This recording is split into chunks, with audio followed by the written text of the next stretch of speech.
Hi ಮಕ್ಕಳೇ, good evening. ನಿನ್ನೆ ನಾವು ಗೂಗಲ್ ಟೆಸ್ಟ್ನ ಸಾಲ್ವ್ ಮಾಡಿದ್ವಿ. ಜೊತೆಗೆ ಒಂದು ಸ್ವಲ್ಪ ವೇದಿಕ್ ಮ್ಯಾಥ್ಸ್ ಅಂದರೆ ಏನು, ಅದರಲ್ಲಿ ಒಂದು 20 ಮಿನಿಟ್ಸ್ ನಾವು ನಿಮಗೆ 9ಇಂದ ಮಲ್ಟಿಪ್ಲಿಕೇಶನ್ ಹೇಗೆ ಈಸಿಯಾಗಿ ಸಿಂಗಲ್ ಲೈನಲ್ಲಿ ಮಾಡೋದು ಅಂತ ಹೇಳಿದ್ವಿ. ಸೊ ಎಲ್ರಿಗೂ ಕೇಳಿಸ್ತಿದೆ ಅಂದರೆ ಒಂದ್ಸಲ ಎಲ್ಲರೂ ಹ್ಯಾಂಡ್ ರೈಸ್ ಮಾಡಿಬಿಡಿ. ಸರ್, ನಮಗೆ ಕೇಳಿಸ್ತಿದೆ ಅಂತೇಳಿ. Ready? Okay, let us start. ನಾವು ನಮ್ಮ ಶೆಡ್ಯೂಲ್ ಪ್ರಕಾರ ಇವತ್ತು ಲ್ಯಾಂಗ್ವೇಜ್ ಕ್ಲಾಸ್ ಮಾಡಬೇಕಿತ್ತು.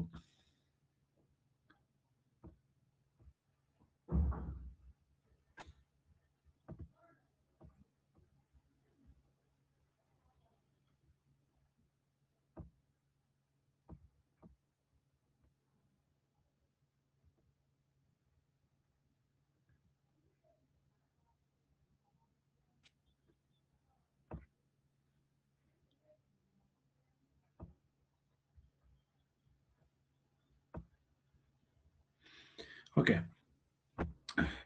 ಒಂದು ಲ್ಯಾಂಗ್ವೇಜ್ ಕ್ಲಾಸನ್ನು ನಾವಿವತ್ತು ಮಾಡ್ತೀವಿ ಶೆಡ್ಯೂಲ್ ಪ್ರಕಾರ.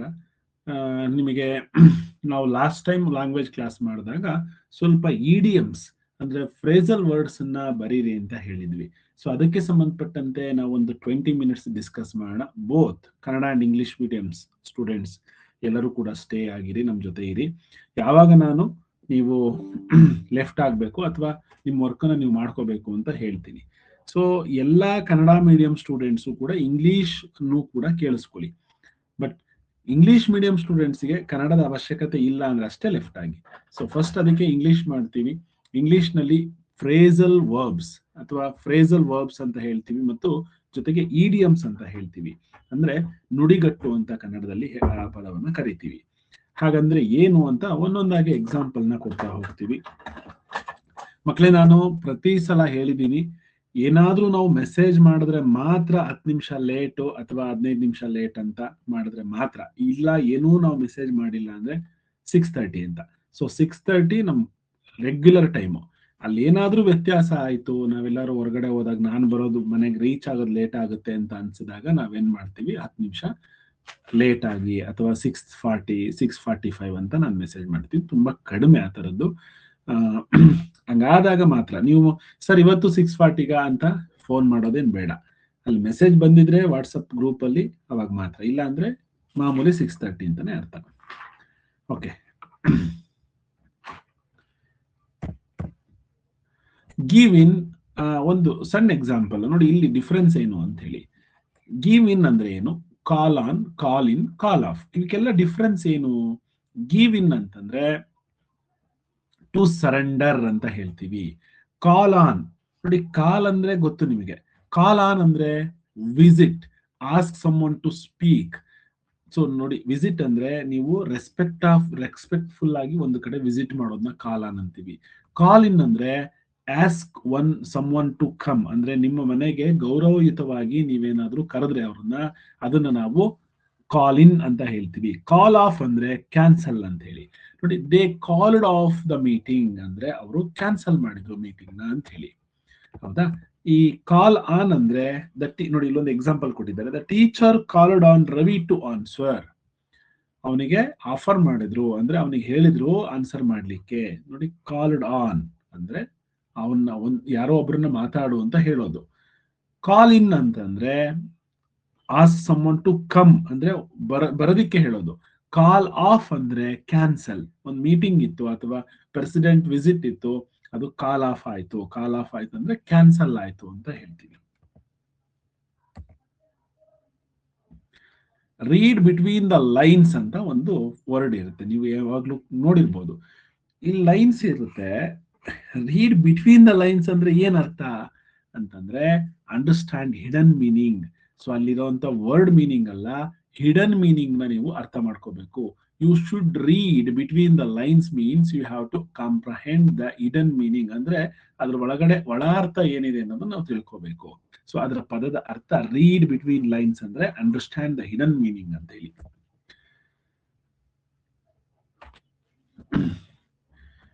ಸ್ಪೀಕ್ ಆಫ್ ದ ಡೆವಿಲ್ ಅಂತ ಹೇಳ್ತಾರೆ. ಸೊ ಇಲ್ಲಿ ಆಪ್ಷನ್ಸ್ ಕೊಟ್ಟಿದೀವಿ. ಸ್ಪೀಕ್ ಆಫ್ ದ ಡೆವಿಲ್ ಏನಂಗಂದ್ರೆ, ಸ್ಪೀಕ್ ಆಫ್ ದ ಡೆವಿಲ್ ನೋಡಿ, ಇದು ನಿಮ್ಮ ವ್ಯಾಕ್ಯಾಬುಲರಿಯನ್ನ ಇಂಪ್ರೂವ್ ಮಾಡುತ್ತೆ. ಯಾರು ಸ್ಟೋರಿ ಬುಕ್ಸು, ಯಾರು ಸ್ವಲ್ಪ ಇಂಗ್ಲಿಷ್ ಪೇಪರ್, ನ್ಯೂಸ್ ಪೇಪರ್ಸ್ ನ ಓದ್ತೀರಾ, ನೀವು ಬರೀ ಮಾಮೂಲಿ ವರ್ಡ್ಸ್ ಅನ್ನ ಕಲಿಯೋದಲ್ಲ, ಈ ತರ ವರ್ಡ್ಸ್ ಅಂದ್ರೆ ಈ ಇಡಿಯಮ್ಸ್ ಅಂತ ಹೇಳ್ತೀವಿ ನಾವು ಇದನ್ನ.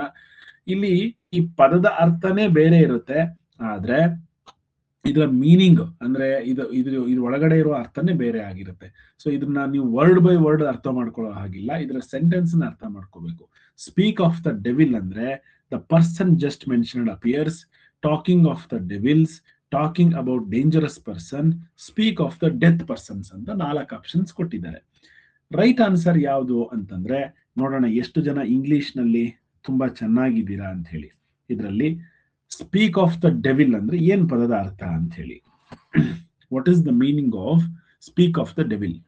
Talking of the devils, the persons just mentioned appears, talking about dangerous persons, speak of death persons ಅಂತ ಇದೆ. ಸ್ಪೀಕ್ ಆಫ್ ದ ಡೆವಿಲ್ ಅಂದ್ರೆ ಏನ್ ಅರ್ಥ?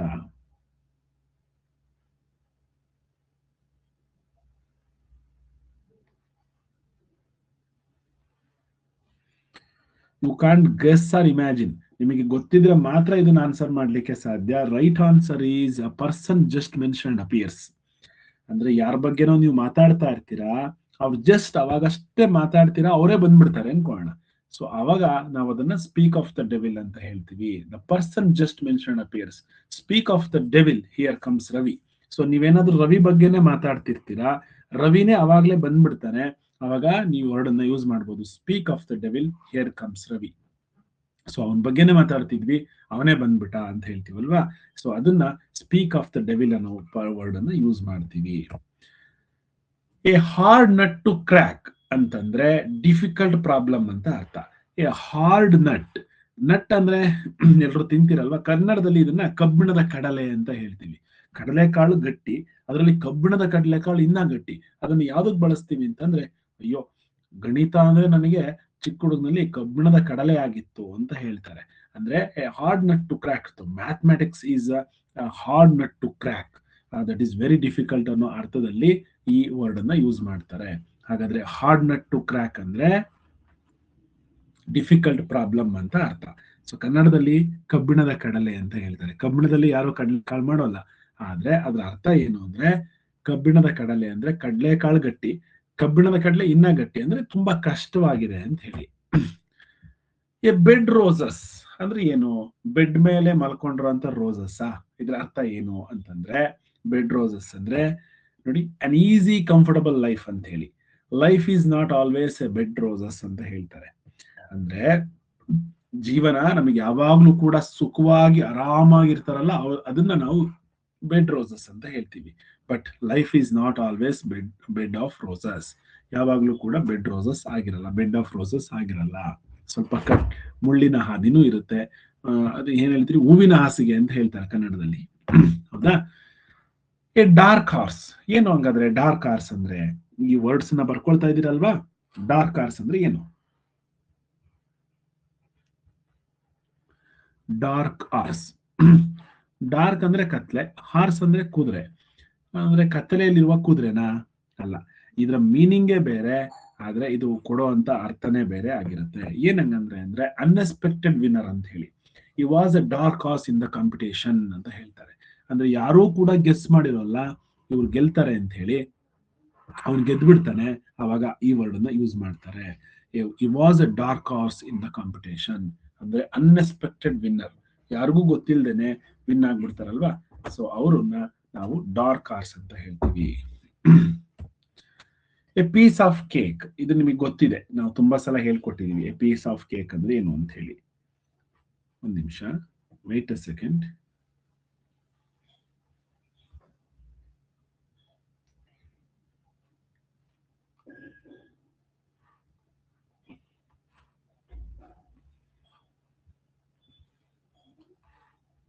ಎಸ್, ಪೋಲ್ ಕೊಡ್ತೀನಿ ಮಕ್ಕಳೇ ಇದಕ್ಕೆ.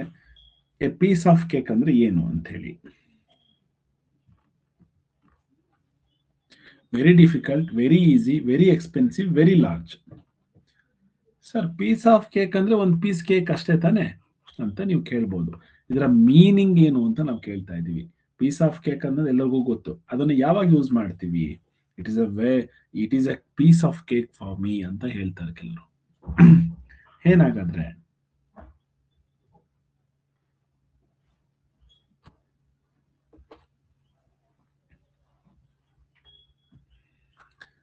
ಇಟ್ ಮೀನ್ಸ್ ವೆರಿ ಈಸಿ ಅಂತ. ಸೊ ಪೀಸ್ ಆಫ್ ಕೇಕ್ ಅನ್ನ ತಿನ್ನೋದು ಎಷ್ಟು ಈಸಿನೋ ಅಷ್ಟು ಈಸಿ ಅಂತ ಅರ್ಥದಲ್ಲಿ ಬಳಸ್ತೀವಿ. So a piece of cake means very easy. Break the ice means, so break the ice ಅಂದ್ರೆ ಐಸ್ ಮಂಜುಗೆಡ್ಡೆ ಅಥವಾ ಐಸ್ ಅನ್ನು ತಗೊಂಡು ಬ್ರೇಕ್ ಮಾಡದ. Break something, start a conversation, become angry, stop talking ಅಂತ ಆಪ್ಷನ್ಸ್ ಇದೆ. ಸೊ ಏನು ಬ್ರೇಕ್ ದ ಐಸ್ ಅಂತಂದ್ರೆ, ಬ್ರೇಕ್ ದ ಐಸ್ ಅಂದ್ರೆ ಸ್ಟಾರ್ಟ್ ಎ ಕಾನ್ವರ್ಸೇಷನ್ ಅಂತ ಹೇಳಿ. ಅಂದ್ರೆ ಎಲ್ರು ಕೂಡ ಸೈಲೆಂಟ್ ಆಗಿರ್ತಾರೆ, ಯಾರೋ ಒಬ್ರು ಆ ಸೈಲೆಂಟ್ ಆಗಿರೋದನ್ನ ಸ್ಟಾಪ್ ಮಾಡಿ ಬ್ರೇಕ್ ಮಾಡಿ ಮಾತಾಡ್ತಾರೆ. ಅದನ್ನ ನಾವು ಸ್ಟಾರ್ಟ್ ಕಾನ್ವರ್ಸೇಷನ್ ಅಂತ ಹೇಳೋ ಬದಲಾಗಿ ಈ ತರ ಬ್ರೇಕ್ ದ ಐಸ್ ಅಂತ ಹೇಳ್ತೀವಿ. So lecturer make a joke to break the ice ಅಂತ ಹೇಳಿ. ಅಂದ್ರೆ ಕಾಲೇಜ್ ಫುಲ್ ಸೈಲೆಂಟ್ ಆಗಿರುತ್ತೆ, ಯಾರು ಮಾತಾಡ್ತಿರಲ್ಲ, ಲೆಕ್ಚರರ್ ಯಾವ್ದೋ ಒಂದು ಜೋಕ್ ಹೇಳ್ತಾರೆ, ಆವಾಗ ಎಲ್ರು ನಗಾಡ್ತಾರೆ. ಸೊ ಅದನ್ನ ನಾವು ಬ್ರೇಕ್ ದ ಐಸ್ ಅಂತ ಹೇಳ್ತೀವಿ. ಅಥವಾ ಇಬ್ರು ಜಗಳ ಮಾಡ್ಕೊಂಡಿರ್ತಾರೆ, ಸೈಲೆಂಟ್ ಆಗಿ ಕೂತಿರ್ತಾರೆ, ಅವರನ್ನ ಮತ್ತೆ ಅವ್ರು ಮಾತಾಡಕ್ಕೆ ಯಾರೋ ಒಬ್ರು ಸ್ಟಾರ್ಟ್ ಮಾಡ್ಬೇಕಲ್ವಾ, ಅದನ್ನ ಬ್ರೇಕ್ ದ ಐಸ್ ಅಂತ ಹೇಳ್ತೀವಿ. Okay, give up means, so ಇದೆಲ್ಲರಿಗೂ ಕೂಡ ಗೊತ್ತಿದೆ ಗಿವ್ ಅಪ್ ಅಂದ್ರೆ ಏನು. Continue, start again, stop trying, give something to someone. Give up ಅಂದ್ರೆ ಏನು?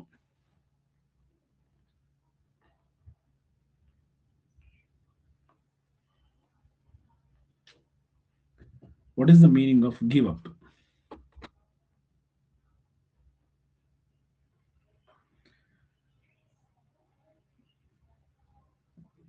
You always heard that don't give up, don't give up ಅಂತ ಹೇಳ್ತಿರ್ತಾರೆ. ಸೊ ಡೋಂಟ್ ಗಿವ್ ಅಪ್ ಅಂದ್ರೆ ಏನರ್ಥ ಅಂದ್ರೆ, ಗಿವ್ ಅಪ್ ಅಂದ್ರೆ ಏನು ಅಂತ ಗೊತ್ತಿದ್ರೆ ನಿಮಗೆ ಡೋಂಟ್ ಗಿವ್ ಅಪ್ ಏನು ಅಂತ ಗೊತ್ತಾಗುತ್ತೆ. ಡೋಂಟ್ ಗಿವ್ ಅಪ್ ಅಂದ್ರೆ ಸ್ಟಾಪ್ ಟ್ರೈಯಿಂಗ್ ಅಂತ ಹೇಳಿ. ಸಾರಿ, ಗಿವ್ ಅಪ್ ಅಂದ್ರೆ stop trying.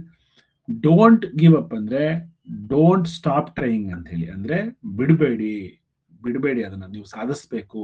You can achieve, don't give up ಅಂತ ಹೇಳ್ತಾರೆ. ಸೊ ಗಿವ್ ಅಪ್ ಅಂದ್ರೆ ಬಿಟ್ಟು ಬಿಡೋದು ಅಂತ ಹೇಳಿ, ಸ್ಟಾಪ್ ಟ್ರೈಯಿಂಗ್. ಆಯ್ತಾ? ಹಾಗಾಗಿ ಗಿವ್ ಅಪ್ ಅನ್ನೋದ ಪದನ ಡೋಂಟ್ ಗಿವ್ ಅಪ್ ಅನ್ನೋದು ಜಾಸ್ತಿ ಬಳಸ್ತಾ ಇರ್ತಾರೆ. Okay, next the right answer is option C. ತುಂಬಾ ಜನ ಸರಿ ಉತ್ತರ ಕೊಟ್ಟಿದ್ದೀರಾ. Once in a blue moon ಅಂತ ಹೇಳ್ತಾರೆ.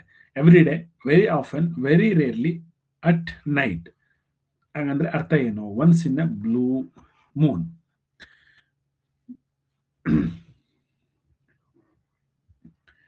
ಇದ್ರ ಅರ್ಥ ಏನು ಅಂತಂದ್ರೆ ನೋಡಿ, ವೆರಿ ರೇರ್ಲಿ ಅಂದ್ರೆ ನಾವು once in a blue moon V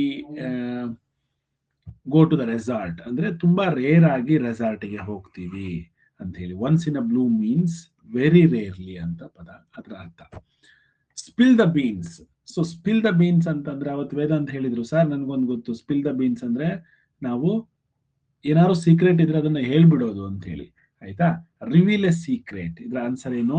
reveal A secret. Spill the beans ಅಂದ್ರೆ ಯಾವ್ದೋ ಒಂದು ಗುಟ್ಟನ್ನ ಹೇಳ್ಬಿಡೋದು, ಅದನ್ನ ನಾವು ಸ್ಪಿಲ್ ದ ಬೀನ್ಸ್ ಅಂತ ಹೇಳ್ತೀವಿ. ಇನ್ ಹಾಟ್ ವಾಟರ್ ಮೀನ್ಸ್, ಇನ್ ಹಾಟ್ ವಾಟರ್ ಅಂದ್ರೆ ಏನು ಅರ್ಥ, ಪದದ ಅರ್ಥ, ಇದರ ಇಡಿಯಮ್ಸ್ ಇದು. ಇಲ್ಲಿ ಹಾಟ್ ವಾಟರ್ ಅಂದ್ರೆ ಎಲ್ಲರಿಗೂ ಗೊತ್ತು ಬಿಸಿ ನೀರು ಅಂತ ಹೇಳಿ.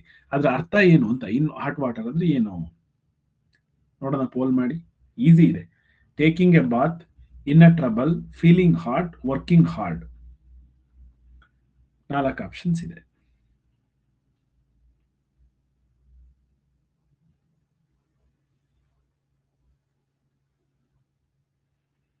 ಇನ್ hot water means in a trouble. So ತುಂಬಾ ಕಷ್ಟದಲ್ಲಿದ್ದೀವಿ ನಾವು ಅಂತ ಹೇಳಿ. ಇನ್ ಹಾಟ್ ವಾಟರ್ ಮೀನ್ಸ್ ತುಂಬಾ ಕಷ್ಟದಲ್ಲಿದ್ದೀವಿ ಅನ್ನೋ ಪದಕ್ಕೆ ನಾವು ಅದನ್ನ ಬಳಸ್ತೀವಿ. ಬುಕ್ ವಾರ್ಮ್, ಕನ್ನಡದಲ್ಲೂ ಕೂಡ ಹೇಳ್ತಿರ್ತಾರೆ. ಈ ಬುಕ್ ವಾರ್ಮ್ ಅನ್ನೋದಕ್ಕೆ ಕನ್ನಡ ಪದನೂ ಕೂಡ ಇದೆ. Is A person who, A book warm is A person who sells books, writes books, loves books, tears the books. ಇದಕ್ಕೆ ಸರಿಯಾದ ಉತ್ತರ ಏನು ಅಂತ ಹೇಳಿ.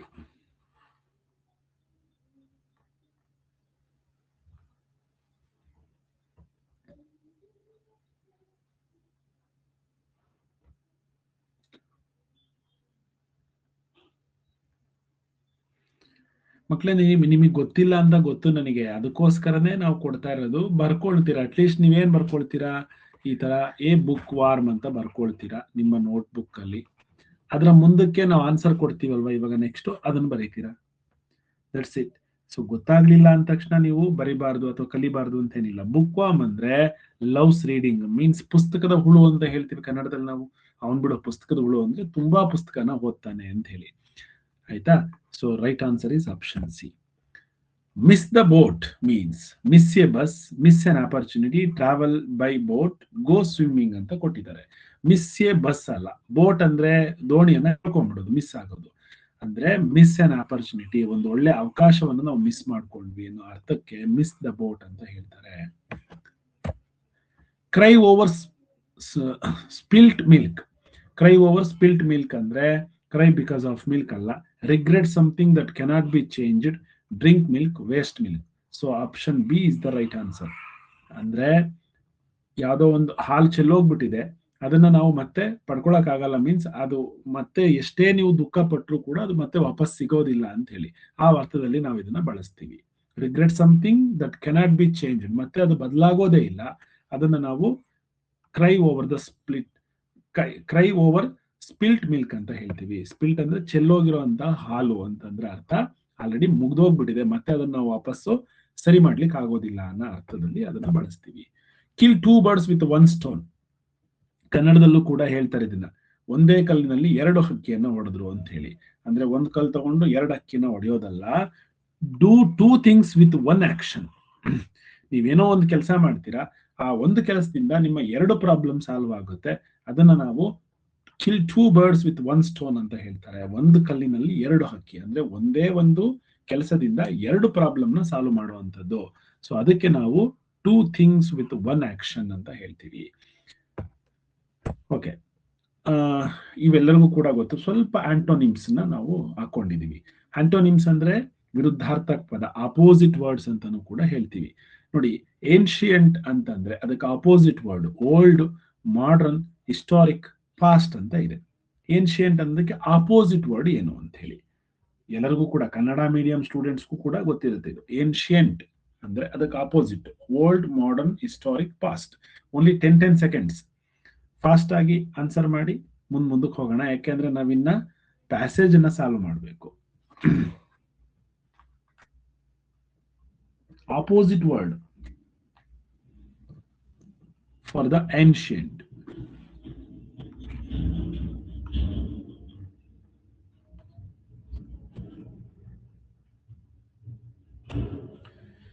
Yes, the right answer is opposite word for the ancient is modern. Ancient ಅಂದ್ರೆ ಹಳೇದು ಅಂತ ಹೇಳ್ತೀವಿ, ಅದಕ್ಕೆ ಆಪೋಸಿಟ್ ವರ್ಡ್ ಮಾಡರ್ನ್ ಅಂದ್ರೆ ಇತ್ತೀಚಿಂದು, ಆಧುನಿಕ ಅಂತ ಹೇಳಿ. ರೈಟ್ ಆನ್ಸರ್ ಕೊಟ್ಟಿರೋರು ದಿಯಾ, ನೀವು ಹಾಕಿದೀರಾ ಓಲ್ಡ್ ಅಂತ ಹೇಳಿ. ಏನ್ಶಿಯಂಟ್ ಅಂದ್ರೆ ಓಲ್ಡೇ, ನಾವು ಕೇಳಿರೋದು ಆಂಟೋನಿಮ್. ಆಂಟೋನಿಮ್ ಮೀನ್ಸ್ ಅದಕ್ಕೆ ಆಪೋಸಿಟ್. ಸೊ ಹಾಗಾದ್ರೆ modern is the right answer. Ishan, Varshika, ನೀವೆಲ್ಲರೂ ಆಪ್ಷನ್ ಎ ಅಂತ ಹಾಕಿದ್ರಿ. ವಿಜಯರಾಜ್, ನರೇಂದ್ರ, ವಿಜಯ್, ಜ್ಞಾನವಿ, ಖುಷಿ, ಆಯ್ತಾ. Right answer given by Tashwin, Punyashree, Vedant, Kushwanth, Chaitanya, ಇವೆಲ್ಲ ಕರೆಕ್ಟ್ ಆಗಿ ಕೊಟ್ಟಿದ್ದೀರಾ. Okay, next question.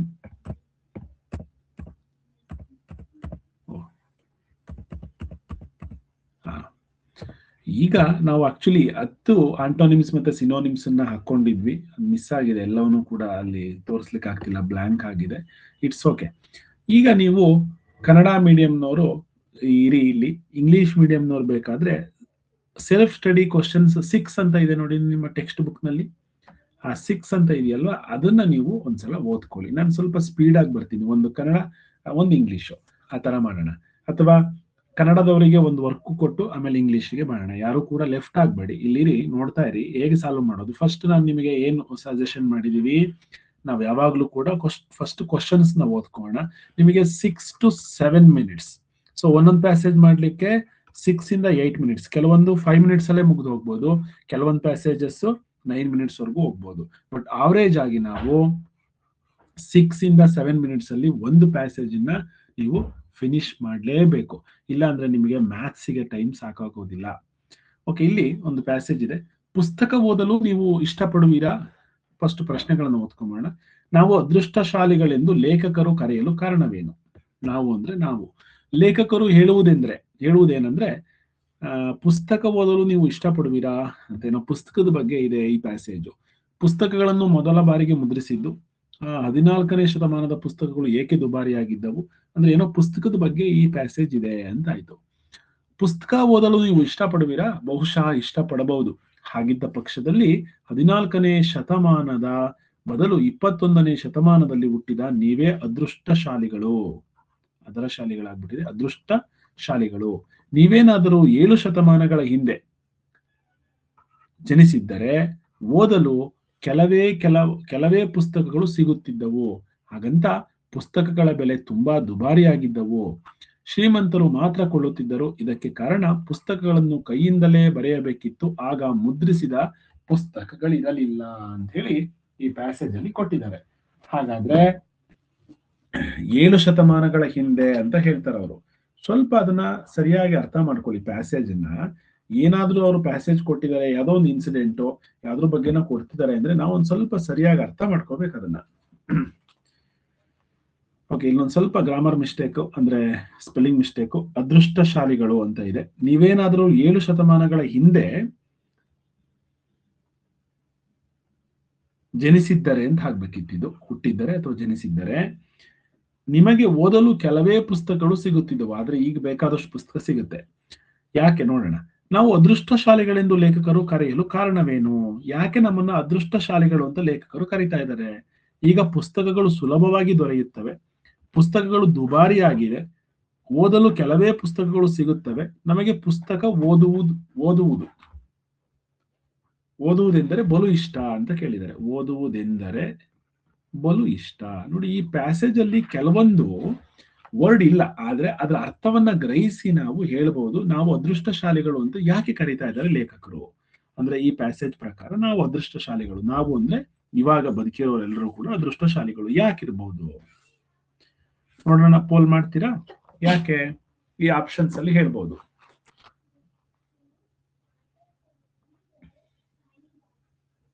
ತುಂಬಾ ಸುಲಭ ಇದೆ. 14ನೇ ಶತಮಾನದ ಬದಲು 21ನೇ ಶತಮಾನದಲ್ಲಿ ಹುಟ್ಟಿದ ಅಂದ್ರೆ 21ನೇ ಶತಮಾನದಲ್ಲಿ ನಾವಿದೀವಲ್ವಾ ಇವಾಗ, ನಾವೆಲ್ಲರೂ ಕೂಡ ಅದೃಷ್ಟಶಾಲಿಗಳು ಅಂತ ಹೇಳ್ತಿದಾರಲ್ಲ, ಯಾಕೆ?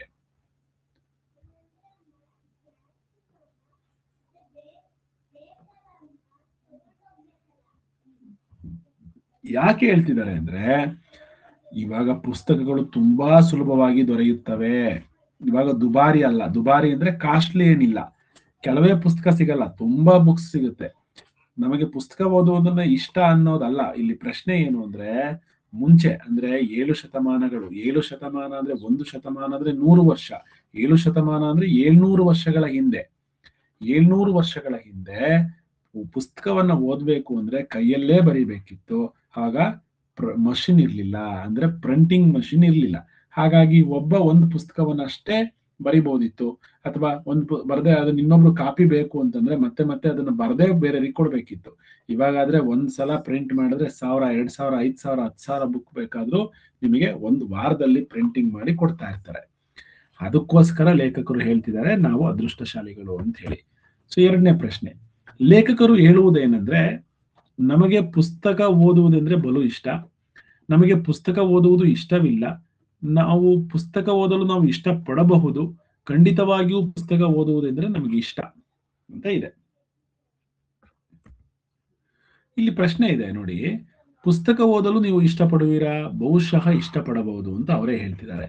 ಹಾಗಾದ್ರೆ ಇಲ್ಲಿ ನಾವು ಏನು ಉತ್ತರವನ್ನ ಹುಡುಕ್ಬೇಕು? ಪುಸ್ತಕ ಓದಲು ನಾವು ಇಷ್ಟಪಡಬಹುದು ಅಷ್ಟೇನೆ. ಇಷ್ಟ ಅಂತಾನು ಹೇಳಿಲ್ಲ, ಇಷ್ಟ ಇಲ್ಲ ಅಂತಾನು ಹೇಳಿಲ್ಲ, ಇಷ್ಟಪಡಬಹುದು ಅಂತ ಹೇಳಿ ಲೇಖಕರು ಅಲ್ಲಿ ಅಭಿಪ್ರಾಯ ಕೊಟ್ಟಿದ್ದಾರೆ. ಹಾಗಾಗಿ option C is the right answer. ಪುಸ್ತಕ ಓದಲು ನೀವು ಇಷ್ಟಪಡುವಿರಾ? ಇಲ್ಲಿ ನೀವು ಅಂದ್ರೆ ಯಾರು? ಇಲ್ಲಿ ಯಾರು ಇಲ್ವಲ್ಲ. ಇಲ್ಲಿ 14ನೇ ಶತಮಾನದ ಓದುಗರು, ದುಬಾರಿ ಪುಸ್ತಕಗಳನ್ನು ಓದುವರು, ಶ್ರೀಮಂತ ಓದುಗರು, ಈ ವಾಕ್ಯಾವಳಿ ಓದುವರು ಅಂತ ಇದೆ. ಹಾಗಾದ್ರೆ ನೀವು ಅಂತಂದ್ರೆ ಯಾರು ಇಲ್ಲಿ ಅಂತ ಹೇಳಿ ನೋಡೋಣ. ರೈಟ್ ಆನ್ಸರ್ ಹೇಳಿ ನೋಡೋಣ ನೀವೇನೆ. Who refers to you. So you ಅಂತ ಅಲ್ಲಿ ರೆಫರ್ ಮಾಡಿದ್ದಾರೆ ಅಂದ್ರೆ ಅದು ಇಂಗ್ಲಿಷ್ ಅಲ್ಲಿ ಬರುತ್ತೆ. ಕನ್ನಡದಲ್ಲಿ ಇಲ್ಲಿ ಈ ಪ್ಯಾಸೇಜ್ ಅಲ್ಲಿ ಹೇಳ್ತಾರೆ ನೀವು ಇಷ್ಟಪಡಬಹುದು ಅಂತ ಹೇಳಿ. ಹಾಗಾದ್ರೆ ನೀವು ಅಂದ್ರೆ ಯಾರು? ಲೇಖಕರು ಅಂದ್ರೆ ಈ ಪ್ಯಾಸೇಜ್ ಅನ್ನ ಬರ್ದಿರೋರು. ಅವರು ನೀವು ಅಂತ ಯಾರಿಗೆ ಹೇಳ್ತಿದ್ದಾರೆ? ಅವ್ರು ಯಾರಿಗೆ ಹೇಳ್ತಿದ್ದಾರೆ ನೀವು ಅಂತ ಅಂದ್ರೆ ನಮಗೆ ಹೇಳ್ತಿರೋದು. ಅಂದ್ರೆ ಈ ವಾಕ್ಯಾವಳಿ ಅಂದ್ರೆ ಈ ಗದ್ಯ ಭಾಗವನ್ನ ಯಾರು ಓದ್ತಿದಾರೋ ಅವರಿಗೆ ಹೇಳ್ತಾ ಇದ್ದಾರೆ ನೀವು ಅಂತ ಹೇಳಿ. ಓಕೆನಾ? ಆ ಇದನ್ನ ತಪ್ಪು ಉತ್ತರ ಕೊಟ್ಬಿಟ್ರಲ್ಲ ತುಂಬಾ ಜನ. ಇದಕ್ಕೂ ಕೂಡ right answer is option D. Okay, 14ನೇ ಶತಮಾನದ ಪುಸ್ತಕಗಳು ಏಕೆ ದುಬಾರಿ ಆಗಿದ್ದವು? ಅವು ತುಂಬಾ ಒಳ್ಳೆಯ ಪುಸ್ತಕಗಳಾಗಿದ್ವು. ಕೇವಲ ಶ್ರೀಮಂತರು ಮಾತ್ರ ಪುಸ್ತಕ ಕೊಳ್ಳುತ್ತಿದ್ರು. ಆಗ ಮುದ್ರಣ ಯಂತ್ರಗಳು ಇರಲಿಲ್ಲ. ಮುದ್ರಿಸಿದ ಪುಸ್ತಕಗಳಿಗಿಂತ ಕೈಯಿಂದ ಬರೆದ ಪುಸ್ತಕಗಳು ಉತ್ತಮವಾಗಿದ್ದವು. ನೋಡಿ, ಇಲ್ಲೆಲ್ಲೂ ಕೂಡ ಪ್ಯಾಸೇಜ್ ಅಲ್ಲಿ ಇಲ್ಲದ ಅಂಶ ಇದೆ, ಆದ್ರೂ ಕೂಡ ನಾವು ಅದನ್ನ ಅರ್ಥ ಮಾಡ್ಕೋಬಹುದು ಏನು ಇಲ್ಲಿ ಯಾವುದು ಸರಿಯಾದ ಉತ್ತರ ಅಂತ ಹೇಳಿ. ಮುದ್ರಣ ಯಂತ್ರ ಅಂತ ಎಲ್ಲೂ ಕೂಡ ಈ ಪುಸ್ತಕದ ಈ ಪ್ಯಾಸೇಜ್ ಅಲ್ಲಿ ಇಲ್ಲ. ನೋಡಿ, ಎಲ್ಲಾದ್ರೂ ಇದೆಯಾ?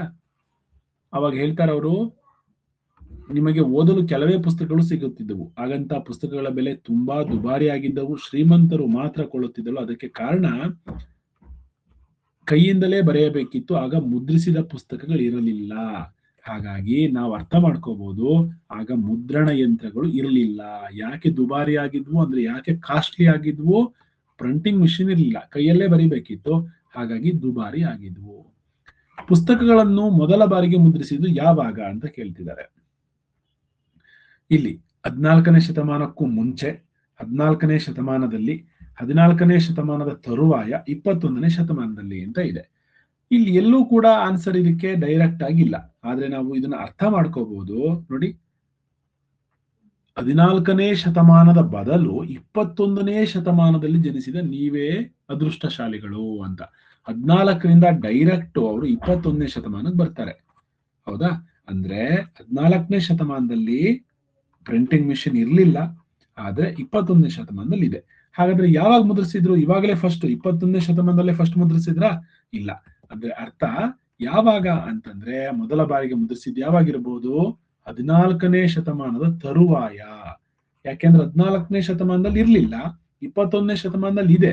ಸೊ ಯಾವಾಗ ಸ್ಟಾರ್ಟ್ ಆಯ್ತೋ ಗೊತ್ತಿಲ್ಲ, ಬಟ್ 14ನೇ ಶತಮಾನದ ನಂತರ ಅಂತ ನಾವು ಡೈರೆಕ್ಟ್ ಆಗಿ ಆನ್ಸರ್ನ ಹೇಳ್ಬೋದು.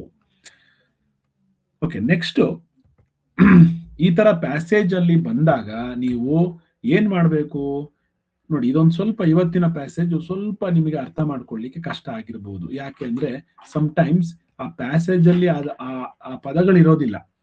ಆದ್ರೂ ಕೂಡ ನೋಡಿ, ಇಲ್ಲಿ ಎಲ್ಲೂ ಕೂಡ ಯಾವಾಗ ಮೊದಲ ಬಾರಿ ಮುದ್ರಣ ಆಯ್ತು ಅಂತ ಕೊಟ್ಟಿಲ್ಲ. ಆದ್ರೆ ನಾವು ಇಡೀ ಪ್ಯಾಸೇಜ್ ಅನ್ನ ಓದಿದಾಗ ಸರಿಯಾದ ರೀತಿಯಲ್ಲಿ ಅರ್ಥ ಮಾಡ್ಕೊಂಡ್ರೆ ಇಲ್ಲಿರುವಂತ ಆಪ್ಷನ್ಸ್ ಕಡೆಯಿಂದ ನಾವು ಉತ್ತರವನ್ನು ಹುಡುಕ್ಬೋದು.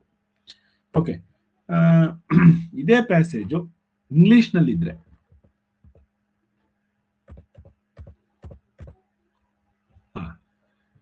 do you like read books? Perhaps. I think you may. You are fortunate of taking a birth in 20th century instead of 14th century. If you were born 600 years ago, you might have come across only few books. In those days, the books were all so costly that only the rich bought them. It is because then the books were written by hand. Printed books were not there. 4 line ಇರೋದು passage, ಆದ್ರೆ ಸರಿಯಾಗಿ ನೀವು ಅರ್ಥ ಮಾಡ್ಕೋಬೇಕು. The writer thinks that we are fortunate because, why we are fortunate? Books are easily available now. Books are costly. Books are not available to read. ಮಕ್ಕಳೇ, ಇದನ್ನ ನೀವು ಇಂಗ್ಲಿಷಲ್ಲಿ ಆಲ್ರೆಡಿ ಓದಿರೋದ್ರಿಂದ ಈಸಿಯಾಗಿ ಅರ್ಥ ಆಗ್ಬಿಡುತ್ತೆ. ಅದಕ್ಕೆ ನಾನು ಏನ್ ಮಾಡ್ತೀನಿ, ಚೇಂಜ್ ಮಾಡೋಣ. ಇಲ್ಲಿ ಇಂಗ್ಲಿಷಲ್ಲಿ ಓದದೇ ಇರೋ ಅಂತ ಪ್ಯಾಸೇಜ್ ಅನ್ನು ತಗೋಣ. ಒಂದು ನಿಮಿಷ. let us read this passage.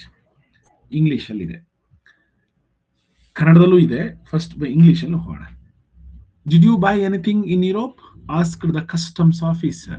I bought things of little value, but not any costly one, replied the young woman. Can I open your suitcase? Said the officer. Sure, but there are only soiled cloths in it, replied the woman. Don't worry, it is my habit, said the officer. At that time, the 6 years old daughter of the young woman came and shouted, "Oh no, you can't open the suitcase. You can't open the suitcase. My mother hid a new gold watch in it. It is in her coffee colored handbag." ಅಂತ ಇಲ್ಲಿದೆ. So customs Europe ಅಂತ ಹೇಳ್ತಿದ್ದಾರೆ ಅಂತಂದ್ರೆ ಇಲ್ಲಿ ನೀವು ಈ ಸನ್ನಿವೇಶ ಅಥವಾ ಇಲ್ಲಿರುವಂತ ಕಾನ್ವರ್ಸೇಷನ್ ಇಲ್ಲಿ ಆ, ಎಲ್ಲಿ ನಡೆದಿದೆ ಅನ್ನೋದನ್ನು ಸ್ವಲ್ಪ ನೀವು ಊಹೆ ಮಾಡ್ಕೋಬೇಕು. ನೋಡಿ ಯುರೋಪ್ ಅಂದ್ರೆ ಯುರೋಪ್ ಅಲ್ಲಿ ಕಸ್ಟಮ್ಸ್ ಆಫೀಸರ್ಸ್ ಅಂತ ಹೇಳ್ತಿದ್ದಾರೆ, ಏನೋ ಚೆಕ್ ಮಾಡ್ತಿದ್ದಾರೆ. ಹೌದಾ, ಇಷ್ಟೆಲ್ಲ ನಿಮಗೆ ಒಂದು ಚಿತ್ರಣ ಬರಲಿ. ಇಲ್ಲಿ ಕೇಳ್ತಿದ್ದಾರೆ, can I open your suitcase? This is can I open your suitcase? This is an order, a request, a question, and instructions. So ಇಲ್ಲಿ can I open your suitcase ಅನ್ನೋದು ಏನು? It is an order, a request, a question and instructions. ಯಾವ್ದಿರ್ಬೋದು? ನೀವೇ ಸರಿಯಾದ ಉತ್ತರವನ್ನು ಹೇಳಿ.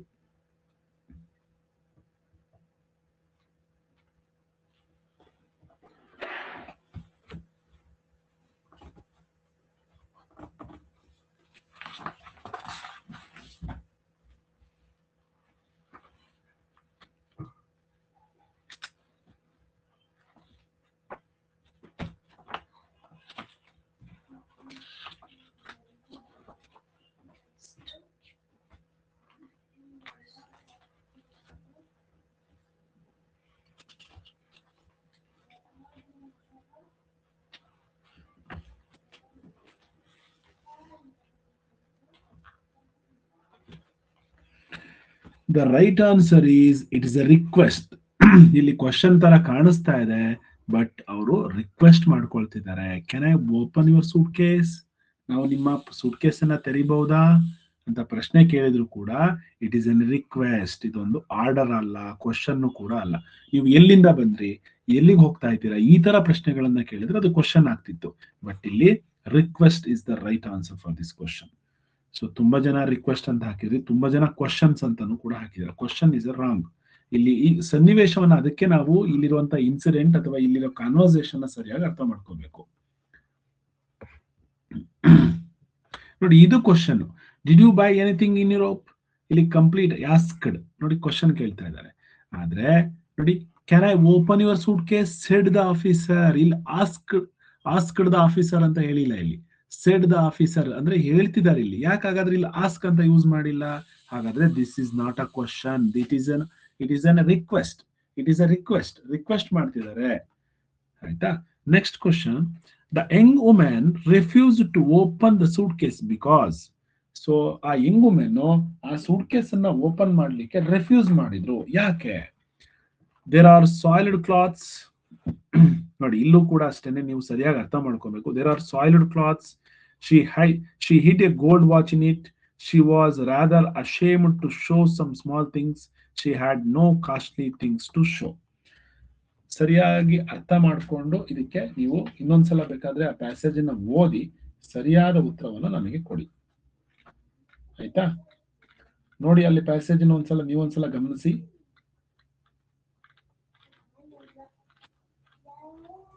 ಅವಳು ಯಾಕೆ ಓಪನ್ ಮಾಡ್ಲಿಕ್ಕೆ ಮನಸ್ಸು ಮಾಡ್ಲಿಲ್ಲ ಅನ್ನೋದು ಇಲ್ಲಿ ಪ್ರಶ್ನೆ. ಹೌದಾ?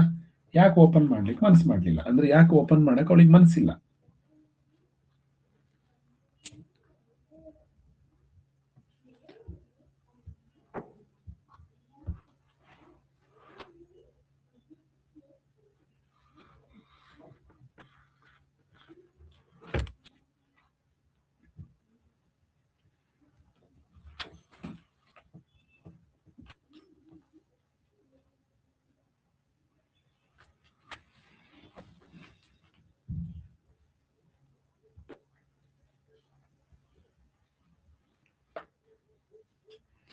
Because she hid a gold watch in it.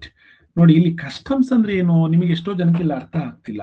ನಾವು ಯಾವ್ದಾದ್ರು ಒಂದು ದೇಶದಿಂದ ಇನ್ನೊಂದು ದೇಶಕ್ಕೆ, ನೀವು ಪೇಪರ್ನ ನೋಡ್ತಿರ್ಬೋದು, ಅವಾಗ ನೋಡ್ತಿರ್ತಾರೆ ನೋಡಿ, ಸಾಮಾನ್ಯವಾಗಿ ದುಬೈಯಿಂದ ಇಂಡಿಯಾಗೆ ಗೋಲ್ಡ್ ಸ್ಮಗಲ್ ಮಾಡ್ತಾರೆ ಅಂತ ಹೇಳ್ತಿರ್ತಾರೆ.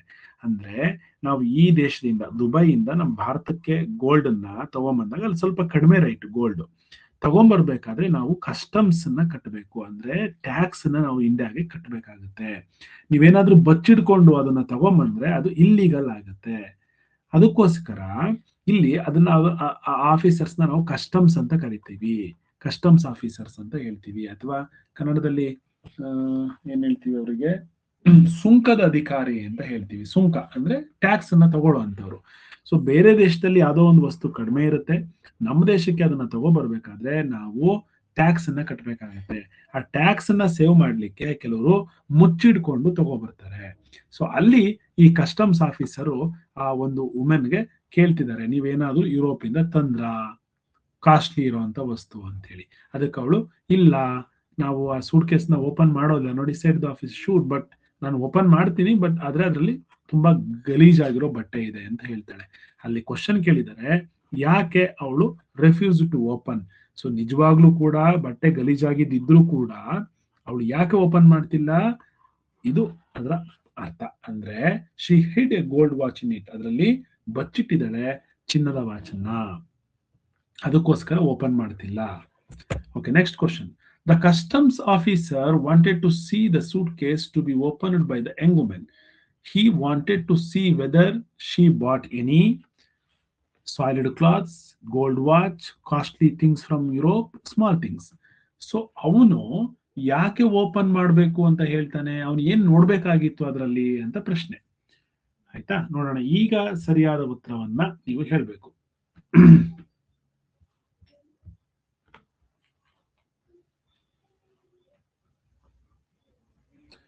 ಮಕ್ಕಳೇ, ಕ್ವಶನ್ ಸರಿಯಾಗಿ ಅರ್ಥ ಮಾಡ್ಕೊಳ್ಳಿಲ್ಲ ಅಂದ್ರೆ ಇಂಥ ಈಸಿ ಕ್ವಶನ್ಸ್ ಕೂಡ ನೀವು ಮಿಸ್ಟೇಕ್ ಮಾಡ್ತೀರಾ. ನಿಮಗೆ ಇಲ್ಲಿ ಅನ್ಸುತ್ತೆ ಯಾವ್ದೋ ಒಂದು ಸರಿ ಅಲ್ವಾ, ಇದೇ ಸರಿ ಅಂತ ಅನ್ಸ್ಬಿಡುತ್ತೆ, but think once.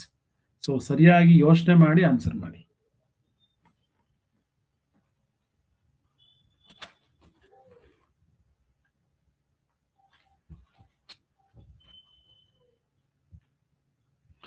The right answer is costly things from Europe.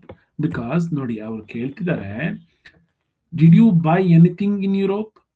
ನೋಡಿ, ಅವಳು ಹೇಳ್ತಾಳೆ ಕಾಸ್ಟ್ಲಿದೇನಿಲ್ಲ ಅಂತ ಹೇಳಿ. ಅಂದ್ರೆ ಅವನು ನಿಜವಾಗ್ಲೂ ಅವನಿಗೆ ವಾಚ್ ಇದೆ ಅಂತ ಅಲ್ಲಿ ಗೊತ್ತಿಲ್ಲ. ನೀವು ತುಂಬಾ ಜನ ವಾಚ್ ಅಂತ ಹಾಕಿದೀರಾ, 11 ಮೆಂಬರ್ಸ್. ಗೋಲ್ಡ್ ವಾಚ್ ಇದೆ ಅಂತ ಗೊತ್ತಿಲ್ಲ. ಯಾವ್ದಾದ್ರೂ ಕಾಸ್ಟ್ಲಿ ವಾಚ್ ಆಗಿರ್ಬೋದು, ಕಾಸ್ಟ್ಲಿ ವಸ್ತು ಆಗಿರ್ಬೋದು. ಹಾಗಾಗಿ costly things from Europe. So ಅದನ್ನ ನೋಡ್ಬೇಕಾಗಿತ್ತು, ಅದಕ್ಕೋಸ್ಕರ ಅವನು ಅದನ್ನ ಓಪನ್ ಮಾಡಿ ಅಂತ ಹೇಳ್ತಾನೆ. So option C is the right answer. What the daughter of the young women said was. So ಒಂದು ಚಿಕ್ಕ ಹುಡುಗಿ, 6 ವರ್ಷದ ಹುಡುಗಿ ಏನೋ ಒಂದು ಕೂಗಿ ಹೇಳ್ತಾಳೆ ಜೋರಾಗಿ. ಅದು ಏನದು? My mother hid a new gold watch in it. Oh no, you can't open the suitcase. ಅಯ್ಯೋ, ಅದನ್ನ ತೆಗಿಬೇಡಿ, ಅದರಲ್ಲಿ ನಮ್ಮಮ್ಮ ತುಂಬಾ ಕಾಸ್ಟ್ಲಿ ಬೆಲೆ ಬಾಳುವಂತಹ ಚಿನ್ನದ ವಾಚ್ ಅನ್ನ ಬಚ್ಚಿಟ್ಟಿದ್ದಾಳೆ, ಅದು ಆ ಕಾಫಿ ಕಲರ್ ಹ್ಯಾಂಡ್ ಬ್ಯಾಗ್ ಅಲ್ಲಿ ಇದೆ ಅಂತ ಹೇಳ್ಬಿಡ್ತಾಳೆ. ಹಾಗಾದ್ರೆ ಅವಳು ಹೇಳಿದ್ದೇನು, ಆ ಡಾಟರ್ ಹೇಳಿದ್ದೇನು? What the daughter of the young women said. A truth revealed in innocence, a story with confusion, a clever joke, a lie revealed in innocence ಅಂತ ಇದೆ. ಸೊ ಹಾಗಾದ್ರೆ right answer ಏನದಕ್ಕೆ?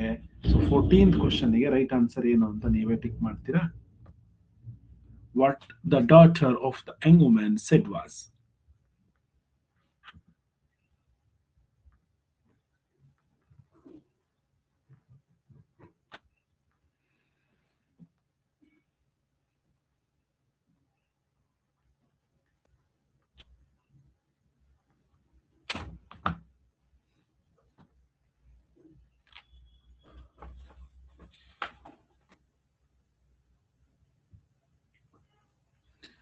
That is truth revealed innocence. ಸೊ ಮುಗ್ಧ ಹುಡುಗಿ innocent ಆಗಿ ಆ truth ಅನ್ನ, ಸತ್ಯವನ್ನ ಹೇಳ್ತಾಳೆ. The option A is the right answer. The women hid her new watch in the soiled clothes, some small things, a coffee coloured handbag. ಇದು direct question ಇದು. ಸೊ ಎಲ್ಲಿ ಬಚ್ಚಿಟ್ಟಿದ್ಲು? ಆ ಕಾಫಿ ಕಲರ್ಡ್ ಹ್ಯಾಂಡ್ ಬ್ಯಾಗ್ ಅಲ್ಲಿ ಆ gold watch ಅನ್ನ ಬಚ್ಚಿಟ್ಟಿದ್ದಾಳೆ. So ಅಷ್ಟೇನೆ. ಇದು ನಿಮಗೆ ಪ್ಯಾಸೇಜು. ಈ ತರ ಪ್ರಶ್ನೆಗಳು ಬರ್ಬೋದು. ಇದೇ ಪ್ಯಾಸೇಜ್ ಬರುತ್ತೆ ಸರ್? ನೆವರ್. ಈ ಪ್ಯಾಸೇಜ್ ಯಾವಾಗ್ಲೋ ಬಂದಿದೆ, ಮತ್ತೆ ರಿಪೀಟ್ ಆಗೋದಿಲ್ಲ. ಸೊ ನೀವು ಯಾವುದೋ ಒಂದು ಪದ ಅರ್ಥ ಆಗ್ಲಿಲ್ಲ ಅಂದ್ರೂ ಕೂಡ you have to read whole passage. ಇದನ್ನ ಕಂಪ್ಲೀಟ್ ಆಗಿ ಓದಿ ಅರ್ಥ ಮಾಡ್ಕೊಂಡು ಇಲ್ಲಿರೋ ಕ್ವಶನ್ಸ್ಗೆ ಆನ್ಸರ್ನ ಮಾಡ್ತಾ ಹೋಗ್ಬೇಕು. ಸೊ ನಮ್ಮ ಆಸೆ ಏನು ನಿಮಗೆ ಅಂತಂದ್ರೆ, ಅದಕ್ಕೋಸ್ಕರನೇ ನಿಮ್ಮ ವ್ಯಾಕ್ಯಾಬುಲರಿಯನ್ನ ಸ್ವಲ್ಪ ಇಂಪ್ರೂವ್ ಮಾಡ್ಕೋಬೇಕು. ಮತ್ತೆ ಯಾವ್ದಾದ್ರು ಒಂದು ಸ್ಟೋರಿಯನ್ನ ಅಥವಾ ಒಂದು 4 ಲೈನ್ ಅನ್ನ ಓದಿದ್ರೆ ಇಲ್ಲಿ ಎಲ್ಲಿ ನಡೀತಾ ಇದೆ, ಏನ್ ಮಾತುಕತೆ ಆಗ್ತಿದೆ ಅನ್ನೋದು ನಿಮಗೆ ಅರ್ಥ ಆಗ್ಬೇಕು. ಕನ್ನಡ ಆಗಿರ್ಬೋದು ಅಥವಾ ಇಂಗ್ಲಿಷ್ ಅಲ್ಲಿ ಆಗಿರ್ಬೋದು, ನೀವು ಯಾವ್ದು ಲ್ಯಾಂಗ್ವೇಜ್ ಅಲ್ಲಿ ಎಕ್ಸಾಮ್ ಅನ್ನ ತಗೊಂಡಿದ್ದೀರಾ ಅದು ತುಂಬಾ ಡೀಪ್ ಆಗಿರೋದೇನು ಇರೋದಿಲ್ಲ, ತುಂಬಾ ಕಷ್ಟವಾಗಿರುವಂತ ಪ್ಯಾಸೇಜ್ ಏನ್ ಇರೋಲ್ಲ, ಆಲ್ಮೋಸ್ಟ್ ಈಸಿ ಪ್ಯಾಸೇಜೇ ಇರುತ್ತೆ. ಓಕೆನಾ? ಸ್ವಲ್ಪ ನಾವಿವತ್ತು ನಮ್ಮ ಕ್ಲಾಸ್ ಮುಗಿದ ಮೇಲೆ ನಾನು ಏನ್ ಮಾಡ್ತೀನಿ, ನೀವು ಸ್ವಲ್ಪ ಇದನ್ನ ಮಾಡಿ 6th ಸೆಲ್ಫ್ ಸ್ಟಡಿ 6 ಅಂತ ಇದೆಯಲ್ವಾ, ಅದರಲ್ಲಿರುವಂತಹ 4 ಪ್ಯಾಸೇಜ್ಗಳನ್ನ ಮಾಡಿ, ನಾವಿವಾಗ ಒಂದು ಕನ್ನಡದಲ್ಲಿ ಮಾಡಿದೀನಿ, ಒಂದು ಇಂಗ್ಲಿಷ್ ಅಲ್ಲಿ ಮಾಡಿದೀನಿ, ಇನ್ನು 3 ಪ್ಯಾಸೇಜು ನೀವೇ ಸಾಲ್ವ್ ಮಾಡಬೇಕು. ಆಯ್ತಾ? ಕನ್ನಡದವರು ಇನ್ನು ಉಳಿದಿರೋ 3, ಇಂಗ್ಲಿಷ್ನವರು ಕೂಡ ಇನ್ನು ಉಳಿದಿರೋ 3. ಆ ಪೇಜ್ ನಂಬರು ಮತ್ತೆ ಅದನ್ನು ಬೇಕು ಅಂದ್ರೆ ನಾನು ಕಳಿಸ್ತೀನಿ, ಅಥವಾ ಅದರದ್ದು PDF ಕಳಿಸ್ಬಿಡ್ತೀನಿ. ಸೊ ಇವಾಗ ನಾವು ಸ್ವಲ್ಪ ರಿವಿಷನ್ ಮಾಡೋಣ. ನಿನ್ನೆ ಏನ್ ಮಾಡಿದ್ವಿ ಅಂತ ಹೇಳಿ, ನಾನೊಂದು ಇಂಪಾರ್ಟೆಂಟ್ ವೇದಿಕ್ ಮ್ಯಾಥ್ಸ್ ನಾನು ನಿಮಗೆ ಹೇಳ್ಕೊಡ್ಬೇಕಾಗಿದೆ. ವೇದಿಕ್ ಮ್ಯಾಥ್ಸ್ ಅಲ್ಲಿ ನೀವೆಲ್ಲರೂ ಕೂಡ ಅಪ್ ಟು 10th ವರೆಗೂ ಕೂಡ ತುಂಬಾ ಅನುಕೂಲ ಆಗುವಂತಹ ವೇದಿಕ್ ಮ್ಯಾಥ್ಸ್ ಯಾವ್ದದು ಅಂತಂದ್ರೆ, ಅದು ಸ್ಕ್ವೈರ್ ರೂಟ್ ಅನ್ನ ಪತ್ತೆ ಹಚ್ಚೋದು. ಏನು ಸ್ಕ್ವೈರ್ ರೂಟ್ ಅಂದ್ರೆ ಅದನ್ನ ಫಸ್ಟ್ ಕಲ್ತ್ಕೊಳ್ಳೋಣ. ಆಮೇಲೆ ಆ ಸ್ಕ್ವೈರ್ ರೂಟ್ ಅನ್ನ ಹೇಗೆ ಪತ್ತೆ ಹಚ್ಚೋದು, ಬರೀ ನಂಬರ್ನ ನೋಡಿದ್ರೆ ಸಾಕು ಸ್ಕ್ವೈರ್ ರೂಟ್ ಅನ್ನ ಹೇಳ್ಬೋದು, ವಿತೌಟ್ ಮೇಕಿಂಗ್ ಎನಿ ಆಪರೇಷನ್, ಏನೇ ಲೆಕ್ಕ ಮಾಡ್ದೇನೆ ಆ ವರ್ಗಮೂಲ ಅಂತ ಹೇಳ್ತೀವಿ ಕನ್ನಡದಲ್ಲಿ, ಆ ರೂಟ್ ಅನ್ನ ಪತ್ತೆ ಹಚ್ಚೋದು ಹೇಗೆ ಅನ್ನೋದನ್ನ ನಾನು ಇವತ್ತು ನಿಮಗೆ ಹೇಳ್ಕೊಡ್ತೀನಿ. ಓಕೆನಾ? ಸೊ ಹೋಮ್ವರ್ಕ್ ಏನು ನಿಮಗೆ ಅಂತಂದ್ರೆ, 6th ಸೆಲ್ಫ್ ಸ್ಟಡಿ 6 ಅಂತ ಇದೆ ಅಲ್ವಾ, ಗದ್ಯ ಭಾಗ 6 ಅಂತ, ಅದರಲ್ಲಿ ಉಳಿದಿರುವಂತಹ ಇನ್ನ 3 ಪ್ಯಾಸೇಜ್ಗಳನ್ನ ನೀವು ಮಾಡಬೇಕು. ಮಾಡಿ ಅದಕ್ಕೆ ಆನ್ಸರ್ಸ್ನ ನನಗೆ ಕಳಿಸ್ಕೊಡಿ. Okay, most important Vedic maths ಅಲ್ಲಿ ನಾವು ವೇದಿಕ್ ಮ್ಯಾಥ್ಸ್ ಮಾಡಿದ್ವಿ last time, but square root ಅನ್ನ ಹೇಳ್ಕೊಟ್ಟಿರ್ಲಿಲ್ಲ ನಿಮಗೆ. ಸ್ಕ್ವೈರ್ ರೂಟ್ಸ್, ಸೊ ಹೇಗೆ ಪತ್ತೆ ಹಚ್ಚೋದು, ಸ್ಕ್ವೈರ್ ರೂಟ್ಸ್ ಅಂದ್ರೆ ಏನು ಅಂತ ಫಸ್ಟ್ ನೋಡೋಣ. ಸೊ ನಿನ್ನೆ ಹೇಳ್ಕೊಟ್ಟಿದ್ವಿ, ಒಂದು ನಿಮಿಷ. ನಿನ್ನೆ ಬರೀ 9 ಇಂದ ಮಲ್ಟಿಪಲ್ ಮಾಡೋದು ಅಷ್ಟೇ ಹೇಳ್ಕೊಟ್ವಿ. ನೆನಪಿದೆಯಲ್ವಾ? 9 ಇಂದ ಮಲ್ಟಿಪಲ್ ಮಾಡೋದು ನೋಡಿ, ಈಕ್ವಲ್ ನಂಬರ್ ಆಫ್ 9s ಇದ್ರೆ 1 ಮೈನಸ್ ಮಾಡ್ತೀವಿ. ನೋಡಿ 4 5 7 ಇದೆ, ಅದಕ್ಕೆ ಆನ್ಸರ್ 4 5 6. ಮತ್ತೆ ಈ 3 ಡಿಜಿಟ್ಸ್ ನ 9 ಇಂದ ಸಬ್ಟ್ರಾಕ್ಟ್ ಮಾಡ್ತಾ ಹೋಗ್ತೀವಿ. 5 4 3. So answer is ready. ಇಷ್ಟೇನೆ. ಎಷ್ಟು ಸ್ಪೀಡ್ ಆಗಿ ಮಲ್ಟಿಪಲ್ ಮಾಡೋದು with same number of 9s. Multiplier ಮತ್ತೆ ಮಲ್ಟಿಪ್ಲಿಕ್ಯಾಂಡ್ ಎರಡು ಸೇಮ್ ಇದ್ದಾಗ. ಏನಾದ್ರೂ ಕಡಿಮೆ ಇದ್ದು ಅಂದ್ರೆ ಈಕ್ವಲ್ ನಂಬರ್ಸ್ ಇಲ್ದೇನೆ, ಇಲ್ಲಿ ನೋಡಿ, ಒಂದು ಮಲ್ಟಿಪ್ಲೈಯರ್ ಅಲ್ಲಿ ಒಂದು ಕಡಿಮೆ ಇದೆ ಅಂದ್ರೆ 3 ಡಿಜಿಟ್ಸ್ ಇದೆ, ಇಲ್ಲಿ 4 ಡಿಜಿಟ್ಸ್ ಇದೆ, ಅವಾಗ ನಾವು 1 0 ಎಕ್ಸ್ಟ್ರಾ ಹಾಕೊಳ್ತೀವಿ. ಇದು same process. Next, some times ಈ ನಂಬರ್ ಜಾಸ್ತಿ ಇರುತ್ತೆ, ಅಂದ್ರೆ ಫಸ್ಟ್ ನಂಬರು ಜಾಸ್ತಿ ಇರುತ್ತೆ, ಬಟ್ ಇಲ್ಲಿ 2 9s ಇದೆ ಅಷ್ಟೇನೆ. ಇವಾಗ ಏನ್ ಮಾಡ್ತೀವಿ ನಾವು, 99 ಅಂದ್ರೆ 100 ಇಂದ ಫಸ್ಟ್ ಮಲ್ಟಿಪಲ್ ಮಾಡ್ಕೊಳ್ತೀವಿ. 100 ಇಂದ ಮಲ್ಟಿಪಲ್ ಮಾಡ್ಕೊಂಡ್ರೆ ಇದಕ್ಕೆ 2 0 ಹಾಕೋದು ಅಷ್ಟೇನೆ. ಆಮೇಲೆ 1 ಸಬ್ಟ್ರಾಕ್ಟ್ ಮಾಡಬೇಕು. ಸೊ 556 ನ ನಾವು 456 ನ ಸಬ್ಟ್ರಾಕ್ಟ್ ಮಾಡ್ತೀವಿ. ಹೌದಾ? ಸೊ 4 4 1 5 4. Answer is ready. ಇಷ್ಟೇನೆ. ಏನ್ ಮಾಡಿದ್ವಿ ಸರ್, ಯಾಕೆ ನೀವು ಇದನ್ನ 100 ಇಂದ ಮಲ್ಟಿಪಲ್ ಮಾಡಿದ್ವಿ? 99 ಅಂದ್ರೆ 100 ಮೈನಸ್ 1. ಹಾಗಾಗಿ ನಾವೇನ್ ಮಾಡ್ತೀವಿ, 456 ನ ಫಸ್ಟ್ 100 ಇಂದ ಮಲ್ಟಿಪಲ್ ಮಾಡಿದ್ವಿ. 100 ಇಂದ ಮಲ್ಟಿಪಲ್ ಮಾಡೋದು ತುಂಬಾ ಈಸಿ. ಇಲ್ಲಿಗೆ 2 zeros ಎಕ್ಸ್ಟ್ರಾ ಹಾಕಿದ್ರೆ ಆಯ್ತು. ಸೊ 456 ಗೆ 2 0 ಹಾಕಿದ್ರೆ 100 ಇಂದ ಮಲ್ಟಿಪ್ಲಿಕೇಶನ್ ಆಗೋಯ್ತು. ಸೊ 1 ಟೈಮ್ ಕಡಿಮೆ ಮಾಡಬೇಕು, ಯಾಕೆಂದ್ರೆ 99 ಟೈಮ್ಸ್ 100 ಟೈಮ್ಸ್ ಅಲ್ಲ. 1 ಟೈಮ್ ಅಂದ್ರೆ ಇದನ್ನ ಸಬ್ಟ್ರಾಕ್ಟ್ ಮಾಡಿ. ಸೊ 456 ನ ನಾವು ಸಬ್ಟ್ರಾಕ್ಟ್ ಮಾಡಿದ್ರೆ ನಿಮ್ಮ ಆನ್ಸರ್ ಬಂದೋಯ್ತು. ಇಷ್ಟೇನೆ. ಓಕೆನಾ? ಇದು 3 ಮೆಥಡ್ ಹೇಳಿದ್ವಿ. ಸೊ ಇನ್ನೊಂದು ಸ್ಕ್ವೈರ್ ನಂಬರ್ಸ್. ಸ್ಕ್ವೈರ್ ನಂಬರ್ಸ್ ಅಂದ್ರೆ ನೋಡಿ, ಇದು 1 ಇಂಟು 1 ಮಲ್ಟಿಪಲ್ ಮಾಡಿದ್ರೆ 1 ಬರುತ್ತೆ, ಗೊತ್ತಿದೆ ನಿಮಗೆ. 2 ಇಂಟು 2 ಮಾಡಿದ್ರೆ 4 ಬರುತ್ತೆ. 3 ಇಂಟು 3 ಮಲ್ಟಿಪಲ್ ಮಾಡಿದ್ರೆ ಇದನ್ನ 69 ಬರುತ್ತೆ. 4 ಇಂಟು 4 16. ಸೊ ಇವನ್ನ ನಾವು ಸ್ಕ್ವೈರ್ ನಂಬರ್ಸ್ ಅಥವಾ ವರ್ಗ ಸಂಖ್ಯೆಗಳು ಅಂತ ಹೇಳ್ತೀವಿ. ಹಾಗಾದ್ರೆ ಈ ವರ್ಗ ಸಂಖ್ಯೆ ಏನೋ ಗೊತ್ತಾಗುತ್ತೆ ನಿಮಗೆ ಈ ತರ. ಎಲ್ಲಿವರೆಗೂ ಗೊತ್ತಾಗುತ್ತೆ? 10 into 10 100, 11 into 11 121. 12 into 12, 144. 13 into 13, 169. 14 into 14, 196. Sir ಇವು ನಮಗೆ ಗೊತ್ತಿಲ್ವಲ್ಲ. ಸೊ 225 ನಿಮ್ಗೆ ಗೊತ್ತಿಲ್ಲ ಅಂದ್ರೆ ಮಲ್ಟಿಪಲ್ ಮಾಡಿದ್ರು ಕೂಡ ಸಿಕ್ಬಿಡುತ್ತೆ.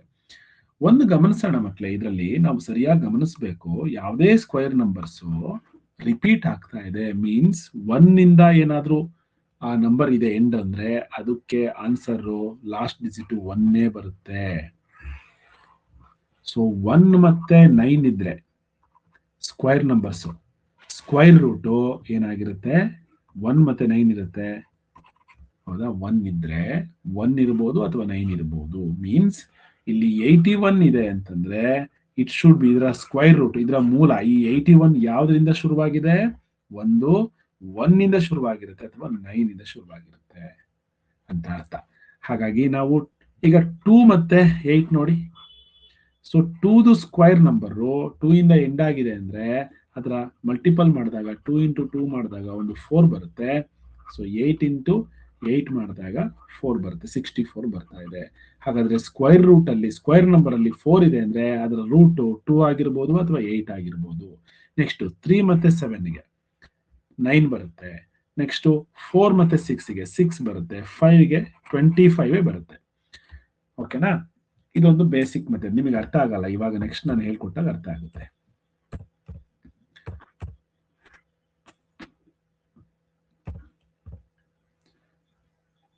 ಹೇಗೆ ನಾವು ಪತ್ತೆ ಹಚ್ಚೋದು ಅಂತ ಹೇಳಿ ಫಸ್ಟ್ ನಾನು ಸ್ಕ್ವೇರ್ ರೂಟ್ ಇಲ್ಲಿ ನಂಬರ್ ತಗೊಳ್ತೀನಿ. ವರ್ಗಮೂಲವನ್ನು ಹೇಗೆ ಕಂಡುಹಿಡಿಯೋದು? ಇದು should be A perfect square number ಆಗಿದ್ರೆ, ಅಂದ್ರೆ ಪೂರ್ಣ ವರ್ಗ ಸಂಖ್ಯೆ ಆಗಿರಬೇಕು. ಉದಾಹರಣೆಗೆ ಇಲ್ಲಿ 2209 ಒಂದು ನಂಬರ್ ಇದೆ. ಈ ನಂಬರ್ ಯಾವ ಎರಡು ಸಂಖ್ಯೆಯನ್ನ ಮಲ್ಟಿಪಲ್ ಮಾಡಿದಾಗ ಬರುತ್ತೆ ಅನ್ನೋದು ನಮ್ಮ ಕ್ವಶನ್.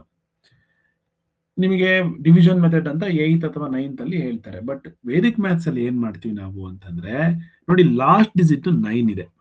ಸೊ 9 ಬರ್ತಿದೆ ಅಂತಂದ್ರೆ ನೋಡಿ 3 ಇಂಟು 3 ಮಾಡಿದಾಗ 9 ಬರುತ್ತೆ. 7 ಇಂಟು 7 ಮಲ್ಟಿಪಲ್ ಮಾಡಿದಾಗ 49 ಬರುತ್ತೆ. 9 ಬಂದಿದೆ. ಹಾಗಾದ್ರೆ ಇಲ್ಲಿ 9 ಇದೆ ಅಂದ್ರೆ ಅದರ 1 ಡಿಜಿಟ್ ನಮಗೆ 3 ಆಗಿರಬೇಕು ಅಥವಾ 7 ಆಗಿರಬೇಕು. ರೈಟ್? ಅಂದ್ರೆ 1 ಡಿಜಿಟ್ ನಮಗೆ ಸಿಕ್ಕಿದೆ, ಇನ್ನ ಸಿಕ್ಕಿಲ್ಲ, ಫುಲ್ ಆನ್ಸರ್ ಸಿಕ್ಕಿಲ್ಲ. ಇದು 2 ಡಿಜಿಟ್ ಇರುತ್ತೆ ಇದರ ಸ್ಕ್ವೇರ್ ರೂಟ್. ಸೊ 1 ಡಿಜಿಟ್ 3 ಆಗಿರುತ್ತೆ ಅಥವಾ 7 ಆಗಿರುತ್ತೆ. ನೆಕ್ಸ್ಟ್ ಇನ್ನೊಂದು, ಈ ನಂಬರು ಇನ್ನೊಂದು ಗಮನಿಸ್ರಿ, ಈ ನಂಬರು ಯಾವ ಎರಡು ನಂಬರ್ ನಡುವೆ ಬರುತ್ತೆ ಅಂತ ಹೇಳಿ. ಅಂದ್ರೆ ಈ 2009 ಅನ್ನೋದು ಸ್ವಲ್ಪ ಯೋಚನೆ ಮಾಡೋಣ. 60 ಇಂಟು 60 ಮಲ್ಟಿಪಲ್ ಮಾಡಿದ್ರೆ 3600 ಬರುತ್ತೆ. 50 ಇಂಟು 50 ಮಲ್ಟಿಪಲ್ ಮಾಡಿದ್ರೆ 5 5 25 ಅಲ್ವಾ, 2500 ಬರುತ್ತೆ. ಅಂದ್ರೆ ಈ ಸ್ಕ್ವೇರ್ ನಂಬರು ಈ 2500 ಮತ್ತೆ 3600 ನಡುವೆ ಇದೆ. ಹಾಗಾದ್ರೆ ಇದರ ಸ್ಕ್ವೇರ್ ರೂಟ್ ಅಂದ್ರೆ ವರ್ಗಮೂಲನೂ ಕೂಡ 50 ಮತ್ತೆ 60 ನಡುವೆ ಇದೆ. ಸೊ 50 ಮತ್ತೆ 60 ನಡುವೆ ಇರುವಂತಹ 3 ಮತ್ತೆ 7 ಎಂಡಿಂಗ್ ಆಗಿರುವಂತದ್ದು 53 ಆಗಿರುತ್ತೆ ಅಥವಾ 57 ಆಗಿರುತ್ತೆ ಇದರ ಸ್ಕ್ವೇರ್ ರೂಟ್. ಹಾಗಾದ್ರೆ ಈ 2000 ತಪ್ಪಾಯ್ತಲ್ವಾ? ಸೊ 2500ಗೂ ಕಡಿಮೆ ಇದೆ ಇದು. ಹಾಗಾದ್ರೆ ನಾವೇನ್ ಮಾಡ್ಬೇಕು? 40 ಇಂಟು 40 ಅಂದ್ರೆ 1600 ಮತ್ತು 2500 ನಡುವೆ ಇದೆ. ಇನ್ನೊಂದ್ ಸ್ವಲ್ಪ ನಿಮಗೆ ಈಗ ಅರ್ಥ ಆಗ್ತಿಲ್ಲ, ಒಂದು ನಿಧಾನವಾಗಿ ಹೇಳ್ತೀನಿ ಇನ್ನೊಂದ್ಸಲ ನೋಡಿ. 2209 ಈ ನಂಬರು ಯಾವ ಎರಡು ನಂಬರ್ ನಡುವೆ ಬರುತ್ತೆ ಅಂತ ಯೋಚನೆ ಮಾಡಿ ಫಸ್ಟ್. ಸೊ 40 ಇಂಟು 40 ಮಲ್ಟಿಪಲ್ ಮಾಡಿದ್ರೆ 1600 ಅಂಡ್ 50 ಇಂಟು 50 ಮಲ್ಟಿಪಲ್ ಮಾಡಿದ್ರೆ 2500. ರೈಟ್? ಈ 2209 ಅನ್ನೋದು ಇವೆರಡೂ ನಂಬರ್ ನಡುವೆ ಇದೆ. 2209 ಅಂದ್ರೆ ಸ್ಕ್ವೇರ್ ರೂಟ್ 40ಗಿನ್ನ ಜಾಸ್ತಿ ಇರುತ್ತೆ, 50ಗಿಂತ ಕಡಿಮೆ ಇರುತ್ತೆ. ಮತ್ತೆ ಇಲ್ಲಿ ಲಾಸ್ಟ್ ಡಿಜಿಟ್ 9 ಇರೋದ್ರಿಂದ it should be a 3 or 7. ಯಾಕೆಂದ್ರೆ 3 ಮತ್ತೆ 3 ನ ಮಲ್ಟಿಪಲ್ ಮಾಡಿದ್ರೆ 9 ಬರುತ್ತೆ. 7 ಮತ್ತೆ 7 ಮಲ್ಟಿಪಲ್ ಮಾಡಿದಾಗ ಯೂನಿಟ್ ಡಿಜಿಟ್ 9 ಬರುತ್ತೆ. ಹಾಗಾಗಿ 43 ಆಗಿರಬೇಕು ಅಥವಾ 47 ಆಗಿರಬೇಕು. ಸೊ ಈ 2209 ಅನ್ನೋದು ಯಾವ ನಂಬರಿಗೆ ಹತ್ರ ಇದೆ? 1600 ಅಥವಾ 2500 ನೋಡಿದ್ರೆ ಗೊತ್ತಾಗ್ತಿದೆ. ಈ 2209 ಅನ್ನೋದು 2500 ತುಂಬಾ ಹತ್ರ ಇದೆ.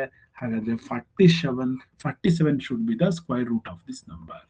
You can check it out. ಬೇಕಾದ್ರೆ ನೀವು 47 ಮತ್ತೆ 47 ಎರಡನ್ನು ಮಲ್ಟಿಪಲ್ ಮಾಡಿದ್ರೆ ನಿಮಗೆ ಆನ್ಸರ್ ಇಷ್ಟೇ ಬರುತ್ತೆ. ಇದನ್ನೇ ನಾವು ಸ್ಕ್ವೇರ್ ರೂಟ್ ಅಂತ ಹೇಳೋದು. ಸ್ಕ್ವೇರ್ ರೂಟ್ ಅಂದ್ರೆ ಮೂಲ. ಆ ರೂಟ್ ಎಲ್ಲಿಂದ ಬಂದಿದೆ, ಈ ನಂಬರ್ ಎಲ್ಲಿಂದ ಬಂದಿದೆ. ಫಾರ್ ಎಕ್ಸಾಂಪಲ್ ನಿಮಗೆ ಸಣ್ಣ ಸಣ್ಣ ಎಕ್ಸಾಂಪಲ್ ನ ಕೊಟ್ಟರೆ ಗೊತ್ತಾಗುತ್ತೆ. 64 ನ ಸ್ಕ್ವೇರ್ ರೂಟ್ ಯಾವುದು? 8 ಇಂಟು 8. ಸೊ 8 ಮತ್ತೆ 8 ನ ಮಲ್ಟಿಪಲ್ ಮಾಡಿದಾಗ ನಮಗೆ 64 ಬರುತ್ತೆ. ಹಾಗಾಗಿ ಇದರ ಸ್ಕ್ವೇರ್ ರೂಟ್ 8 ಅಂತ ಹೇಳ್ತೀವಿ. ಅದೇ ತರ 81 ನ ಸ್ಕ್ವೇರ್ ರೂಟ್ ಯಾವುದು? 81 ನ ವರ್ಗಮೂಲ 9 ಮತ್ತೆ 9 ಗುಣಿಸಿದಾಗ 81 ಬರುತ್ತೆ. ಹಾಗಾಗಿ ಈ 81 ಅನ್ನೋದು 9 ರಿಂದ ಬಂದಿದೆ. 100 ಅನ್ನೋದು ಒಂದು ವರ್ಗ ಸಂಖ್ಯೆ. ಇದರ ವರ್ಗಮೂಲ ಯಾವುದು? 10. ಯಾಕೆಂದ್ರೆ 10 ಮತ್ತೆ 10 ಗುಣಿಸಿದ್ರೆ ನಮಗೆ 100 ಬರುತ್ತೆ. ಹಾಗಾಗಿ ಇದರ ವರ್ಗಮೂಲ 10. ಅದೇ ತರ 400ರ ವರ್ಗಮೂಲ ಯಾವುದು? 20 ಇಂಟು 20 ಗುಣಿಸಿದ್ರೆ ನಮಗೆ 400 ಬರುತ್ತೆ. ಹಾಗಾದ್ರೆ ಇದರ ವರ್ಗಮೂಲ ಯಾವುದು? 20. ಅದೇ ತರ ಈ ನಂಬರ್, ಈ 2209 ಅಂತ ತಗೊಂಡ್ವಿ ಅಲ್ವಾ ನಾವು, ಇದರ ವರ್ಗಮೂಲವನ್ನ ನಾವು ಹೇಗೆ ಪತ್ತೆ ಹಚ್ಚೋದು ಅಂತ. ಇದನ್ನ ತುಂಬಾ ಸುಲಭವಾಗಿ ನಾವು ಪತ್ತೆ ಹಚ್ಚಿದ್ವಿ ವಿತೌಟ್ ಎನಿ ಡಿವಿಷನ್ ಮೆಥಡ್. ಒಂದು 2-3 ಮಾಡಿದ್ರೆ ನಿಮ್ಗೆ ಅರ್ಥ ಆಗುತ್ತೆ. ಇನ್ನೊಂದು 2-3 ಮಾಡೋಣ. ಇನ್ನೊಂದು ನಂಬರ್, ಇದು ಬೇಡ, ಇದನ್ನ ತಗೋಣ. 6084. ಇದ್ರ ಸ್ಕ್ವೇರ್ ರೂಟ್ ಬೇಕು ನಮಗೆ. ಸ್ಕ್ವೇರ್ ರೂಟ್ ಅಂದ್ರೆ ಯಾವ ಎರಡು ನಂಬರ್ನ ಮಲ್ಟಿಪಲ್ ಮಾಡಿದ್ರೆ, ಅಂದ್ರೆ ಅದರ ರೂಟ್ ಎಲ್ಲಿಂದ ಬಂದಿದೆ ಇದು ಅಂತ ಹೇಳಿ. ಸೊ ಇಲ್ಲಿ 4 ಇದೆ, ಲಾಸ್ಟ್ ಡಿಜಿಟ್ ನೆನ್ಪಿಟ್ಕೊಳ್ಳಿ 4 ಇದೆ. 4 ಬರಬೇಕು ಅಂದ್ರೆ ನೋಡಿ, 2 ಇಂಟು 2 ಮಲ್ಟಿಪಲ್ ಮಾಡಿದ್ರೆ 4 ಬರುತ್ತೆ, ಅಥವಾ 8 ಇಂಟು 8 ಮಲ್ಟಿಪಲ್ ಮಾಡಿದ್ರೆ 64 ಬರುತ್ತೆ. ಹಾಗಾದ್ರೆ ಯೂನಿಟ್ ಡಿಜಿಟ್ 4 ಇದೆ ಅಂದ್ರೆ square root should be 2 or 8. Clear? So ಇದು 6084 ಇದೆ. 6084 ಇರೋದ್ರಿಂದ ಈ ದೊಡ್ಡ ನಂಬರ್ಸ್ ನಾವು ಕ್ಲೋಸ್ ನಂಬರ್ಸ್ ನ ಬರ್ಕೋಣ. ಅಂದ್ರೆ ನೋಡಿ, 10 ಇಂಟು 10 ಅಂದ್ರೆ ದಟ್ ಈಸ್ 100. 20 ಇಂಟು 20 ಅಂದ್ರೆ ದಟ್ ಈಸ್ 400. 30 ಇಂಟು 30 ಅಂದ್ರೆ ದಟ್ ಈಸ್ 900. 40 ಇಂಟು 40 ಅಂದ್ರೆ that is 1600. 50 into 50, 5 5s are 25, ಹಾಗಾಗಿ 2500. ನೆಕ್ಸ್ಟ್ 60 ಇಂಟು 60 ಅಂದ್ರೆ ದಟ್ ಈಸ್ 3600. 70 ಇಂಟು 70 ಅಂದ್ರೆ ದಟ್ ಈಸ್ 4900. ಸೊ 80 ಇಂಟು 80 ಅಂದ್ರೆ ದಟ್ ಈಸ್ 6400. 90 ಇಂಟು 90 ಅಂದ್ರೆ ದಟ್ ಈಸ್ 8100. ಈ 6084 ಅನ್ನೋದು ಯಾವ ನಂಬರ್ ನಡುವೆ ಬರ್ತಾ ಇದೆ ನೋಡಿ? 4900 ಗಿನ್ನ ಜಾಸ್ತಿ ಇದೆ, 6400 ಗಿನ್ನ ಕಡಿಮೆ ಇದೆ. ಹಾಗಾದ್ರೆ ಇವೆರಡೂ ನಡುವೆ ಬರ್ತಾ ಇದೆ ಈ number. So between these two numbers. ಹಾಗಾದ್ರೆ ಇದರ ಸ್ಕ್ವೇರ್ ರೂಟ್ ಕೂಡ 70 ಇಂದ 80 ಒಳಗಡೆ ಇರುತ್ತೆ. ಹಾಗಾದ್ರೆ ಯೂನಿಟ್ ಡಿಜಿಟ್ ನಮಗೆ 2 ಅಂತ ಗೊತ್ತಾಗಿರೋದ್ರಿಂದ 72 ಇರಬೇಕು ಅಥವಾ 78 ಇರಬೇಕು ಇದರ ಸ್ಕ್ವೇರ್ ರೂಟ್. ಸೊ ಈ 6084 ಅನ್ನೋದು 4900 ಗೆ ಕ್ಲೋಸ್ ಆಗಿದೆಯಾ ಅಥವಾ 6400 ಕ್ಲೋಸ್ ಆಗಿದೆಯಾ? 6400 ಗೆ ಕ್ಲೋಸ್ ಆಗಿದೆ. ಹಾಗಾದ್ರೆ 80 ಗೆ ಕ್ಲೋಸ್ ಆಗಿರೋ ನಂಬರ್ ಯಾವುದು? 78. So 78 should be the square root of this number. ಇದೇ ಪ್ರೋಸೆಸ್ ನ ಸ್ವಲ್ಪ ಸ್ಪೀಡ್ ಆಗಿ ಮಾಡಬಹುದು ನೀವು. ನಾನು ಇನ್ನೊಂದ್ಸಲ ಸಮಾಧಾನವಾಗಿ ಹೇಳ್ತೀನಿ ನೋಡಿ, ಈ ನಂಬರ್ ಗಳನ್ನ ಹೇಗೆ ಪತ್ತೆ ಹಚ್ಚೋದು ಅಂತ ಹೇಳಿ. ಇಲ್ಲೊಂದು ನಂಬರ್ ಇದೆ, ತಗೋಣ. Let's take this number. ಇಲ್ಲಿ 1 ಇದೆ ಯೂನಿಟ್ ಡಿಜಿಟ್ ಅಲ್ಲಿ. ಸೊ 1 ಇದೆ ಅಂತಂದ್ರೆ ಅದರ ಸ್ಕ್ವೇರ್ ರೂಟ್ 1 ಆಗಿರಬೇಕು ಅಥವಾ 9 ಆಗಿರಬೇಕು. ಹೌದಾ? 9 ಆಗಿರಬೇಕು. 1 ನಂಬರ್ ನಮಗೆ ಸಿಗ್ತಾ ಇದೆ. ನೆಕ್ಸ್ಟ್ ಇದು 3400 ಇದೆ ಅಂದ್ರೆ ಸ್ವಲ್ಪ ಯೋಚನೆ ಮಾಡಿ. 3400 ಅಂದ್ರೆ 60 ಇಂಟು 60 ಮಲ್ಟಿಪಲ್ ಮಾಡಿದ್ರೆ 3600 ಬರುತ್ತೆ. ಅಂಡ್ 70 ಇಂಟು 70 ಮಲ್ಟಿಪಲ್ ಮಾಡಿದ್ರೆ 4900 ಬರುತ್ತೆ. 50 ಇಂಟು 50 ಮಲ್ಟಿಪಲ್ ಮಾಡಿದ್ರೆ 2500 ಬರುತ್ತೆ. ಹಾಗಾದ್ರೆ ಈ ನಂಬರು 3400 ಅನ್ನೋದು ಈ ಎರಡು ನಂಬರ್ ನಡುವೆ ಇದೆ, ಇಲ್ಲಿದೆ. ಹೌದಾ? ಹಾಗಾದ್ರೆ ಇದರ ಸ್ಕ್ವೈರ್ ರೂಟ್ ಕೂಡ ಇವೆರಡರ ನಡುವೆನೇ ಇರುತ್ತೆ. ಸೊ ಇದು ಯೂನಿಟ್ ಡಿಜಿಟ್ 1 ಮತ್ತೆ 9 ಅಂತ ಇರೋದ್ರಿಂದ 51 ಮತ್ತೆ 59 ಎರಡೇ ಆಗ್ಲಿಕ್ಕೆ ಸಾಧ್ಯ. ಈಗ 51 59 ಅಷ್ಟೇ ನಾವು ಪತ್ತೆ ಹಚ್ಚಬೇಕು. ಈ 3400 ಅನ್ನೋದು ಈ ನಂಬರ್ಗೆ ತುಂಬಾ ಕ್ಲೋಸ್ ಆಗಿದೆ, ಹಾಗಾಗಿ ಈ ನಂಬರು ಕೂಡ ಕ್ಲೋಸ್ ಆಗಿರುತ್ತೆ. ಸೊ 59 60ಗೆ ಕ್ಲೋಸ್ ಆಗಿರೋ ನಂಬರು ಅಂದ್ರೆ ಹತ್ರ ಇರೋ ನಂಬರು 59. ಸೊ ಇದರ ಸ್ಕ್ವೈರ್ ರೂಟ್ 59 ಆಗಿರುತ್ತೆ. ಬೇಕಾದ್ರೆ ನೀವು ಕ್ಯಾಲ್ಕುಲೇಟರ್ ಅಲ್ಲಿ ಚೆಕ್ ಮಾಡಿ. ಇಷ್ಟು ಪ್ರೋಸೆಸ್ ನ with in seconds, so with in 2 or 3 seconds ಅಲ್ಲಿ ಮಾಡಬಹುದು ನೀವು. ಹೇಗೆ ಅಂತಂದ್ರೆ ನೋಡಿ, ಇಲ್ಲಿ ಇನ್ನೂ ಒಂದು ಶಾರ್ಟ್ ಹ್ಯಾಂಡ್, ಇದನ್ನ ಎರಡು ಪಾರ್ಟ್ ಮಾಡ್ಕೋಬಹುದು. ಇಲ್ಲಿ 81 ಅಂದ್ರೆ 1, ಹೌದಾ? ಸೊ 1 ಇದೆ ಅಂದ್ರೆ it should B 9 or 1. It should B 9 or 1. ಹಾಗಾದ್ರೆ 1 ಮತ್ತೆ 9 ಅಂತ ಬರ್ಕೊಳ್ತೀವಿ. 34 ಅಂದ್ರೆ ಅದಕ್ಕೆ ಕ್ಲೋಸ್ ಆಗಿರೋದು, ಅದಕ್ಕಿಂತ ಜಾಸ್ತಿ ಇರಬಾರ್ದು. 6 6 36. ಸೊ 2 2 5 5 25. ಹಾಗಾಗಿ 55 ಅಂತ ಬರ್ಕೋತೀವಿ. ಸೊ ಯಾವ್ದಕ್ಕೆ ಹತ್ರ ಇದೆ? 59ಗೆ ಹತ್ರ ಇದೆ. ಅಂದ್ರೆ 34 ಅನ್ನೋದು 5ಗೆ 6ಗೆ ಹತ್ರ ಇರೋದ್ರಿಂದ ನಾವು 59ಗೆ ಬರೀತೀವಿ. So 59 is the square root of this number. So logic ಏನು ನಿಮಗೆ ಅರ್ಥ ಆಗ್ತಿದ್ಯಾ? ನಮ್ಮ ಲಾಜಿಕ್ ಏನು? ಇದರಲ್ಲಿ ಪರ್ಫೆಕ್ಟ್ ಸ್ಕ್ವೇರ್ ನಂಬರ್ ಆಗಿರ್ಬೇಕು. ಫಸ್ಟ್ ಯೂನಿಟ್ ಡಿಜಿಟ್ ನೋಡ್ತೀವಿ, 1 ಇದೆ. 1 ಇದೆ ಅಂದ್ರೆ ನಮಗೆ ಈಸಿ ಆಯ್ತು. 1 ಇರುತ್ತೆ, ಇದರ ಸ್ಕ್ವೈರ್ ರೂಟ್ ಅಥವಾ 9 ಇರುತ್ತೆ. ಸೊ ಹಾಗಾದ್ರೆ ಈ ಡಿಜಿಟ್ ಯಾವುದು? ಇನ್ನೊಂದು ಡಿಜಿಟ್ ಗೊತ್ತಾಗ್ಬೇಕಲ್ವಾ ನಮಗೆ? ಸೊ ಇನ್ನೊಂದು ಡಿಜಿಟ್ ಗೊತ್ತಾಗ್ಬೇಕು ಅಂದ್ರೆ ಪೂರ್ತಿ ನಂಬರ್ನ ನೋಡಿ. ಸೊ 3400 ನೋಡಿ, ನಾವು ಈಸಿಯಾಗಿ 10 into 10 ಅಂತ ಮಲ್ಟಿಪಲ್ ಮಾಡಿದ್ರೆ 100 ಬರುತ್ತೆ. ಅದೇ ತರ 20 into 20 ಎಲ್ಲ ನಿಮಗೆ ಗೊತ್ತಿದೆ, 400. ಸೊ ಇದಕ್ಕೆ ಹತ್ರ ಇರೋ ನಂಬರ್ನ ಬರ್ಕೊಳ್ತೀನಿ ನಾನು. 50 into 50 2500. 60 into 60 3600. ಸೊ ಈ 3400 ಅನ್ನೋದು ಈ ಎರಡು ನಡುವೆ ಇರುವಂತ ಒಂದು ಪರ್ಫೆಕ್ಟ್ ಸ್ಕ್ವೇರ್ ನಂಬರ್. ಹಾಗಾದ್ರೆ ಯೂನಿಟ್ ಡಿಜಿಟ್ 1 ಮತ್ತೆ 9 ಇರೋದ್ರಿಂದ ಇನ್ನೊಂದು ಡಿಜಿಟ್ ಯಾವ್ದಾಗಿರುತ್ತೆ? ಅದು 51 ಅಥವಾ 59. ಇವೆರಡೇ ನಂಬರ್ ಇದಕ್ಕೆ ಸಾಧ್ಯ, ಇದರ ಸ್ಕ್ವೇರ್ ರೂಟ್. ಹಾಗಾದ್ರೆ ಈ 51 59 ಇನ್ನ ಕನ್ಫ್ಯೂಷನ್ ಹೋಗಿಲ್ಲ. ಸೊ ಈ 3400 ಅನ್ನೋದು ಇವೆರಡೂ ಸ್ಕ್ವೇರ್ ನಂಬರ್ ಅಲ್ಲಿ ಯಾವ್ದಕ್ಕೆ ಹತ್ರ ಇದೆ? ಇದಕ್ಕೆ ತುಂಬಾ ಹತ್ರ ಇದೆ. ಹಾಗಾದ್ರೆ ಇದರ ಸ್ಕ್ವೇರ್ ರೂಟ್ ಕೂಡ ಈ ನಂಬರ್ಗೆ ಹತ್ರ ಇರೋದಿರುತ್ತೆ, that is 59. So answer is 59. Clear? Cross check ಮಾಡಿ ಬೇಕಾದ್ರೆ 59 into 59 ಮಲ್ಟಿಪಲ್ ಮಾಡಿ, ನಿಮಗೆ ಆನ್ಸರ್ 3481 ಬರುತ್ತೆ. ಓಕೆನಾ? ಎಷ್ಟು ಜನಕ್ಕೆ ಇದು ಸ್ವಲ್ಪ ಅರ್ಥ ಆಯ್ತು ಸರ್ ಅನ್ನೋರು ಕೈ ಎತ್ತಿ. ಸ್ವಲ್ಪ ಅರ್ಥ ಆಯ್ತು ಸರ್ ನಮಗೆ. ಓಕೆ, ಹಾಗಾದ್ರೆ ಚಿನ್ಮಯಿ ಜಿ ಪಟೇಲ್ ನೆಕ್ಸ್ಟ್ ನಂಬರಿಗೆ ನೀವು ಟ್ರೈ ಮಾಡ್ಬೋದಾ? ನೀವು ಹೇಳ್ತಾ ಹೋಗಿ ನಾನು ಮಾಡ್ತಾ ಹೋಗ್ತೀನಿ. ಚಿನ್ಮಯಿ, ನೆಕ್ಸ್ಟ್ ನಂಬರ್ಗೆ ಹೇಗ್ ಮಾಡ್ತೀರಾ ಅಂತ ಹೇಳಿ. ಈ ನಂಬರ್ ತಗೋಣ. ಸರ್ ಲಾಸ್ಟ್ ಡಿಜಿಟ್ 6 ಇದೆ. ಎಸ್ 6 ಇದೆ ಸರ್. ಅದು 4 ಅಥವಾ 6 ಇದೆ. 4 ಅಥವಾ 6 ಆಗಿರ್ಬೇಕು ಯೂನಿಟ್ ಡಿಜಿಟ್. ಓಕೆ, ಒಂದು ಡಿಜಿಟ್ ನಮಗೆ ಸಿಕ್ತು ಅಂದ್ರೆ ಈಗ ಈ ಡಿಜಿಟ್ ಬೇಕು. ಅವಾಗ ಏನ್ ಮಾಡ್ತೀರಾ? Sir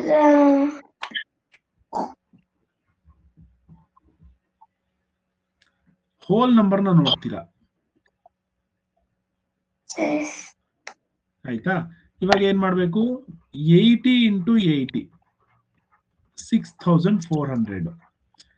90 into 90 8100. ಹೌದಾ? ಈ 7300 ಅನ್ನೋದು ಈ ಎರಡೂ ನಂಬರ್ ನಡುವೆ ಇದೆ ಅಲ್ವಾ? ಹೌದಾ? ಈಗ ಹಾಗಾದ್ರೆ ಈ ಸ್ಕ್ವೈರ್ ರೂಟ್ 84 ಆಗಿರಬೇಕು ಅಥವಾ 86 ಆಗಿರಬೇಕು, ರೈಟ್? ಈಗ 84 86 ಈಗ ಹೇಗ್ ಮಾಡೋದು? ಈಗ ಇದಕ್ ಕ್ಲೋಸ್ ಆಗಿದೆಯಾ, ಇದಕ್ ಹತ್ರ ಇದೆಯೋ? ಯಾವ್ದಕ್ ಹತ್ರ ಇದೆ ಈ 7300 ಅನ್ನೋದು? 8100. ಡಿಫರೆನ್ಸ್ ನೋಡ್ಕೊಳ್ಳೋಣ. ನೋಡಿ, ಇಲ್ಲಿಗೂ ಡಿಫರೆನ್ಸ್ ಎಷ್ಟಿದೆ? 900 ಇದೆ. ಇಲ್ಲಿಗೂ ಡಿಫರೆನ್ಸ್ ಎಷ್ಟಿದೆ? 800 ಇದೆ. ಹೌದಾ? ಆಲ್ಮೋಸ್ಟ್. ಹಾಗಾದ್ರೆ ಕ್ಲೋಸ್ ಆಗಿರೋದು ಆಲ್ಮೋಸ್ಟ್ ಇದು 400. ಸೊ ಇಲ್ಲಿಗೆ ಡಿಫರೆನ್ಸ್ ಇರೋದು 700 ಅಷ್ಟೇನೆ. ಇಲ್ಲಿಗೆ ಜಾಸ್ತಿ ಡಿಫರೆನ್ಸ್ ಇದೆ. ಇವೆರಡಕ್ಕೂ ಅವಾಗ ಗೊತ್ತಾಗ್ಲಿಲ್ಲ ಅಂದ್ರೆ ನಾವು ಸಬ್ಟ್ರಾಕ್ಟ್ ಮಾಡಿ ಚೆಕ್ ಮಾಡಬಹುದು. ಯಾವ್ದು ಕಡಿಮೆ ಡಿಫರೆನ್ಸ್ ಬರುತ್ತೋ ಆ ನಂಬರಿಗೆ ಹತ್ರ ಇದೆ ಅಂತ ಆಯ್ತು. ಸೊ ಇದು ತುಂಬಾ ಕ್ಲೋಸ್ ಆಗಿರೋದ್ರಿಂದ ನಾನು ಸುಮ್ಮನೆ ಸಬ್ಟ್ರಾಕ್ಟ್ ಮಾಡ್ತಾ ಇದ್ದೀನಿ. ಇದರ ಡಿಫರೆನ್ಸು 996, ಇದರ ಡಿಫರೆನ್ಸು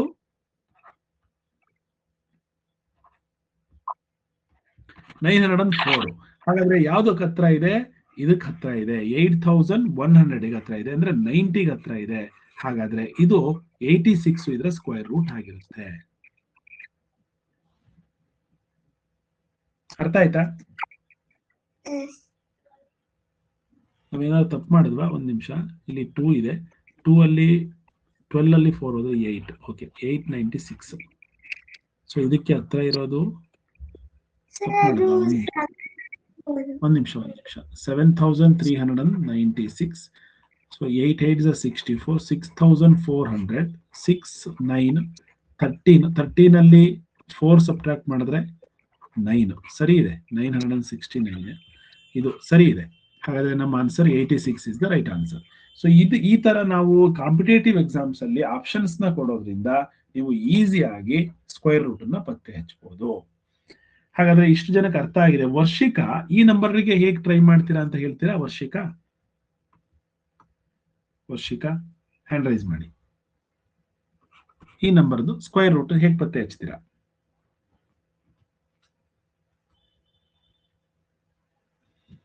ವರ್ಷಿಕಾ ಮೈಕ್ ಆನ್ ಮಾಡ್ಕೊಳ್ತಿಲ್ಲ. ವೇದಾಂತ್ ಟ್ರೈ ಮಾಡೋ. This one.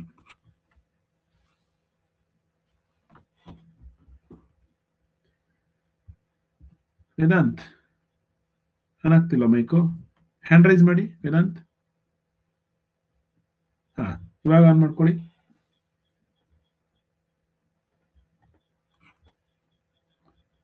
ಮೈಕ್ ಆನ್ ಆಗ್ತಿಲ್ಲ. Shrisha, can you? Shrisha? Yes, sir. Go ahead. Sir, ಇದು 4 ಇದೆ ಯೂನಿಟ್, ಅದಕ್ಕೆ 2 ಆಗಿರುತ್ತೆ ಅಥವಾ 8 ಆಗಿರುತ್ತೆ? ಓಕೆ, 1 ಡಿಜಿಟ್ 2 ಆಗಿರುತ್ತೆ, 8 ಆಗಿರುತ್ತೆ. ಸೊ ಇನ್ನೊಂದು ಡಿಜಿಟ್ ಬೇಕಲ್ಲ ನಮಗೆ. ಸರ್, ಈಗ ನಾವು ಅದಕ್ಕೆ ಹತ್ರ ಇರೋದು ರೂಟ್ ನಂಬರ್ ಹುಡುಕಬೇಕು. ಓಕೆ, ಈ ರೂಟ್ ನಂಬರ್ ಹುಡ್ಕೊಳ್ಳೋದಕ್ಕೆ ಒಂದು ಕೆಲಸ ಮಾಡಿ. ನೀವು ಇದನ್ನ ಆಫ್ ಮಾಡ್ಕೊಂಡ್ರೆ 14 ಹತ್ರ ಇರೋ ರೂಟ್ ಯಾವುದು? 16 ಅಲ್ವಾ? 16 ನ ಸ್ಕ್ವೇರ್ ರೂಟ್ ಯಾವುದು? 4. ಹಾಗಾದ್ರೆ 40 ಇಂಟು 40 ಬರ್ಕೊಳ್ಳಿ, ನಿಮಗೆ 1600 ಬಂತು. ಇನ್ನೊಂದು 30 ಇಂಟು 30 ನೋಡಿ.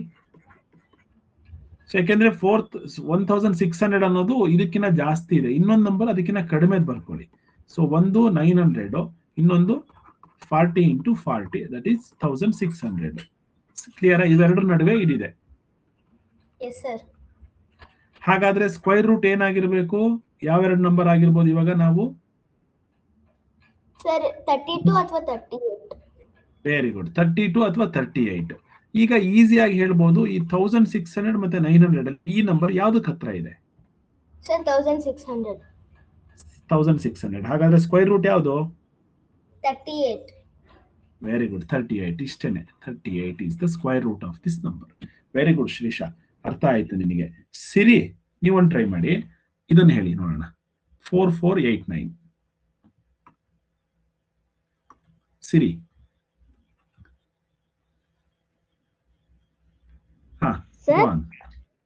go on. Sir, repeat the question. ಈ ನಂಬರ್ಗೆ ಸ್ಕ್ವೇರ್ ರೂಟ್ ಬೇಕು ನಮಗೆ. ಸ್ಕ್ವೇರ್ ರೂಟ್ ನಮ್ಮ ಮೆಥಡ್ ಅಲ್ಲಿ, ವೇದಿಕ್ ಮ್ಯಾಥ್ಸ್ ಪ್ರಕಾರ ನೀವೊಂದು 2-3 ಸೆಕೆಂಡ್ಸ್ ಅಲ್ಲಿ ಇದಕ್ಕೆ ಆನ್ಸರ್ ಹುಡುಕ್ಬಿಡ್ಬೋದು. 3 into 3 9. ಅಂದ್ರೆ ನೀವ್ ಹೇಳ್ತಾ ಇದ್ದೀರಾ 3 1 ಡಿಜಿಟ್ ಅಂತ. ಇನ್ನೊಂದು ಪಾಸಿಬಿಲಿಟೀಸ್ ಇಲ್ವಾ? ಸರ್, ಇದೆ 7 into 7. 7. ಹಾಗಾದ್ರೆ 1 ಡಿಜಿಟ್ 3 ಆಗಿರುತ್ತೆ ಅಥವಾ 7 ಆಗಿರುತ್ತೆ. ಯಾಕೆಂದ್ರೆ ಇಲ್ಲಿ 9 ಇರೋದ್ರಿಂದ ಒಂದು 3 ಅಥವಾ 7. ಓಕೆ, ಈಗ ನೆಕ್ಸ್ಟ್ ಈ ಡಿಜಿಟ್ ಹುಡುಕ್ಬೇಕಲ್ಲ. 70 into 70. Very good. 70 ಇಂಟು 70 4900. ಇನ್ನೊಂದು ಯಾವ್ದು ಬರ್ಕೊಳ್ತೀರಾ? 60 into 60. Very good. 60 ಇಂಟು 60 ಅದು 3600. ಓಕೆ, ಹಾಗಾದ್ರೆ ಈ 4489 ಅನ್ನೋದು ಇವೆರಡೂ ನಂಬರ್ ನಡುವೆ ಇದೆ. ಸೊ ಹಾಗಾದ್ರೆ ಈ ಸ್ಕ್ವೈರ್ ರೂಟ್ ಏನಾಗಿರುತ್ತೆ? ಇನ್ನೊಂದು ಡಿಜಿಟ್ ಯಾವ್ದು ಅಂತ ಸಿಕ್ತು ನಿನಗೆ?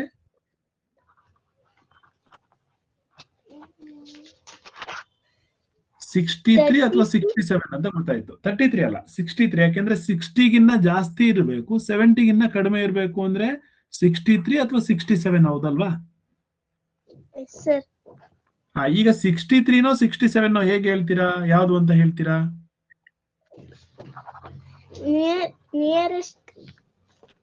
ನಿಯರೆಸ್ಟ್ ನಂಬರ್ ಯಾವುದು?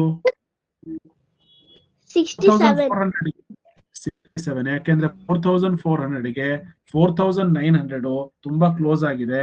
ಕ್ಲೋಸ್ ಆಗಿರೋದ್ರಿಂದ ಈ 70ಗೆ ಕ್ಲೋಸ್ ಆಗಿರೋ number 67. So 67 is the square root of this number. Clear? ಅರ್ಥ ಆಯ್ತು ನಿಮಗೆ? ಹಾಗಾದ್ರೆ ವೆರಿ ಗುಡ್, ಚೆನ್ನಾಗಿ ಮಾಡಿದ್ರಿ. ಮತ್ಯಾರು ಸರ್ ನನಗೆ ಮಾಡಕ್ ಬರುತ್ತೆ ಈ ತರದ್ದು ಅನ್ನೋರು ಯಾರಾದ್ರೂ ಇದ್ರೆ ಹ್ಯಾಂಡ್ ರೈಸ್ ಮಾಡಿ ನೋಡೋಣ. ಮತ್ತಾರಿಗೆಲ್ಲ ಬರುತ್ತೆ?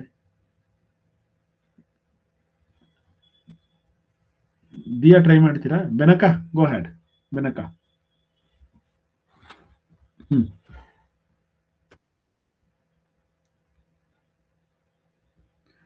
ಮತ್ತೆ ಮಾಡ್ಕೊಳ್ಳಿ. ಸರ್ ಯಾವ ಕ್ವಶನ್ ಮಾಡ್ಬೇಕು? ಇದು 5th one. Sir unit digit 3 ಇದೆ. ಹಾ,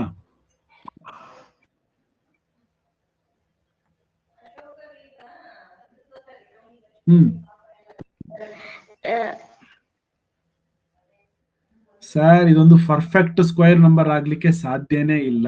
ಯಾಕೆ ಅಂದ್ರೆ ಯೂನಿಟ್ ಡಿಜಿಟ್ 3 ಬರಕ್ ಸಾಧ್ಯನೇ ಇಲ್ಲ. ಇದೇ ಡಿಜಿಟ್ಸೇ ಬರ್ಬೇಕು. 1 ಬರ್ಬೇಕು, 4 ಬರ್ಬೇಕು, 9, 6, 5, 6, 9, 4, 9 ಈ ನಂಬರ್ ಬಿಟ್ಟು ಬೇರೆ ನಂಬರ್ ಬಂದಿದೆ ಅಂದ್ರೆ ಅದೊಂದು ಪರ್ಫೆಕ್ಟ್ ಸ್ಕ್ವೇರ್ ನಂಬರ್ ಅಲ್ಲ. ಓಕೆನಾ? ಹಾಗಾದ್ರೆ ನೆಕ್ಸ್ಟ್ ನಂಬರ್ ತಗೋ, ಇದನ್ನ ತಗೋ. ಸರ್ 4 ಇದೆ ಯೂನಿಟ್ ಡಿಜಿಟ್. ಹೌದು ಸರ್, ಹಂಗಾಗಿ 2 ಅಥವಾ 8 ಬರುತ್ತೆ. Very good. 2 ಅಥವಾ 8 ಬರುತ್ತೆ. ನಾವೊಂದು 2 ಅಂತ ಬರ್ಕೋಣ, ಒಂದು 8 ಅಂತ ಬರ್ಕೋಣ. ಓಕೆ, ಸೊ ಈ ಡಿಜಿಟ್ ಬೇಕಲ್ಲ ಈಗ. ಸರ್ ಈಗ ನಾವು 20 into 20 ನ ಮಲ್ಟಿಪ್ಲೈ ಮಾಡಬೇಕು. 20 into 20 ಮಾಡಿದ್ರೆ 400. ಸರ್ ಹಂಗಾಗಿ ಅದು ಕಮ್ಮಿ, ಸಖತ್ ಕಮ್ಮಿ ಬರುತ್ತೆ. ಹಂಗಾಗಿ ಈಗ ನಾವು 30 into 30 ಮಾಡೋಣ. Yes sir. Okay, next 40 into 40 ಮಾಡೋಣ.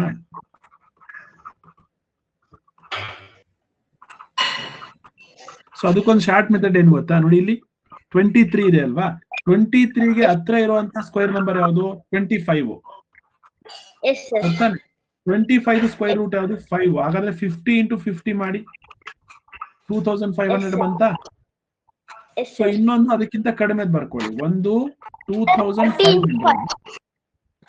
ಇನ್ನೊಂದು 40 into 40 1600. ಸೊ ಎರಡೂ ನಂಬರ್ನ ಬರ್ಕೊಂಡೆ. ಇದು 40 into 40, ಇದು 50 into 50. ಹಾಗಾದ್ರೆ ಈ ಡಿಜಿಟ್ ಯಾವ್ದು ಅಂತ ನಿನಗೆ ಸಿಕ್ಬಿಡ್ತಾ? ಇನ್ನೊಂದು ಡಿಜಿಟ್ ಈಸಿಯಾಗಿ ಯಾವುದು? 5 ಆದ್ರೆ ಜಾಸ್ತಿ ಆಗುತ್ತಲ್ಲಮ್ಮ. 2500ಗಿನ್ನ ಕಡಿಮೆ ಇದೆಯಲ್ವಾ ಈ ನಂಬರು? 2304 ಇದೆ. ಹಾಗಾದ್ರೆ ಈ ನಂಬರು 40 ಮತ್ತೆ 50 ನಡುವೆ ಇರುತ್ತೆ. ಹಾಗಾದ್ರೆ 50 ಅಂತ ಏನಾದ್ರು ನೀವು ಬರೆದ್ರೆ 52 ಅಂದ್ರೆ 50ಗಿನ್ನ ಜಾಸ್ತಿ ಆಗ್ಬಿಡ್ತು. ಸೊ 40ಗಿನ್ನ ಜಾಸ್ತಿ, 50ಗಿಂತ ಕಡಿಮೆ ಅಂದ್ರೆ ನಾವು 4 ಬರ್ಕೋಬೇಕು. ಅಂದ್ರೆ 42 ಅಥವಾ 48 ಆಗಿರುತ್ತೆ. ಆಯ್ತಾ? ನೀನ್ 5 ಏನಾದ್ರು ಬರ್ಕೊಂಡ್ರೆ 2500ಗಿನ್ನ ಜಾಸ್ತಿ ಆಗುತ್ತೆ.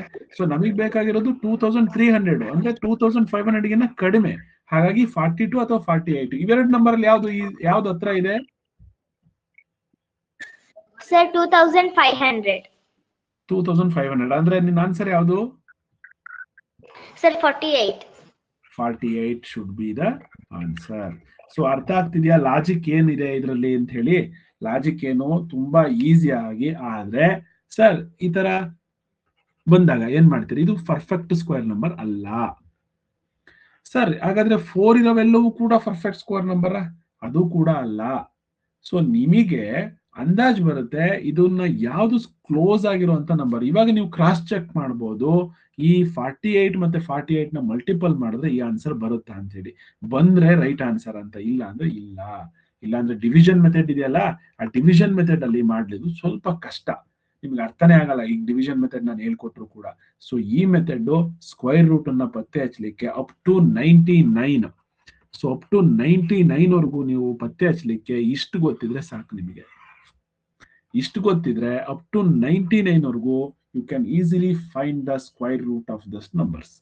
ಸೊ ರಿಮೈನಿಂಗ್ ನಂಬರ್ಸ್ ಇದೆ ಇಲ್ಲಿ ನೋಡಿ, ಇನ್ನ 4 ನಂಬರ್ಸ್ ಇದೆ, ಇದನ್ನ ನೀವೇ ಮಾಡಿ ನೋಡೋಣ. ಈಗ ಸರ್ ನಮಗೆ ಇದು ಯಾಕೋ ಅರ್ಥ ಆಗ್ತಿಲ್ಲ, ಇನ್ನೊಂದ್ಸಲ ಹೇಳ್ಕೊಡಿ ಅನ್ನೋರು ಯಾರಾದ್ರೂ ಇದ್ದೀರಾ? ನಮಗೆ ಏನು ಅರ್ಥ ಆಗ್ಲಿಲ್ಲ ಸರ್, ಇನ್ನೊಂದ್ಸಲ ನಮಗೆ ಬೇಕಿದು ಅಂತ ಹೇಳಿ. ಡಿಂಪನ ಅರ್ಥ ಆಗ್ಲಿಲ್ವಾ?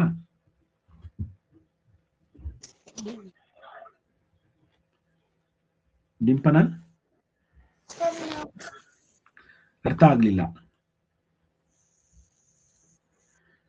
ಡಿಂಪನ ಇವಾಗ ನಾನು ಸುಮ್ಮನೆ ಕೇಳ್ತೀನಿ ನೋಡಿ, 9 ಸ್ಕ್ವೇರ್ ರೂಟ್ ಯಾವುದು? 9 ಯಾವ ನಂಬರ್ ಇಂದ ಬಂದಿದೆ ಅಂದ್ರೆ 9 ಏನಾದ್ರೂ ಪರ್ಫೆಕ್ಟ್ ಸ್ಕ್ವೇರ್ ನಂಬರ್ ಅಲ್ವಾ? ಅದನ್ನ ಯಾವ ಎರಡು ನಂಬರ್ ನ ಮಲ್ಟಿಪಲ್ ಮಾಡಿದ್ರೆ ಬರುತ್ತೆ? 3 ಇಂಟು 3 ತಾನೆ? ಡಿಂಪನ ಆಫ್ ಮಾಡ್ಕೋಬೇಡಿ ಮೈಕು. 3 ಇಂಟು 3 ಅಲ್ವಾ? ಹಾಗಾದ್ರೆ 9 ಬರ್ಬೇಕು ಅಂದ್ರೆ 3 ಇಂಟು 3. ಅದೇ ತರ 100 ಯಾವ ನಂಬರ್ ಇಂದ ಬಂದಿದೆ?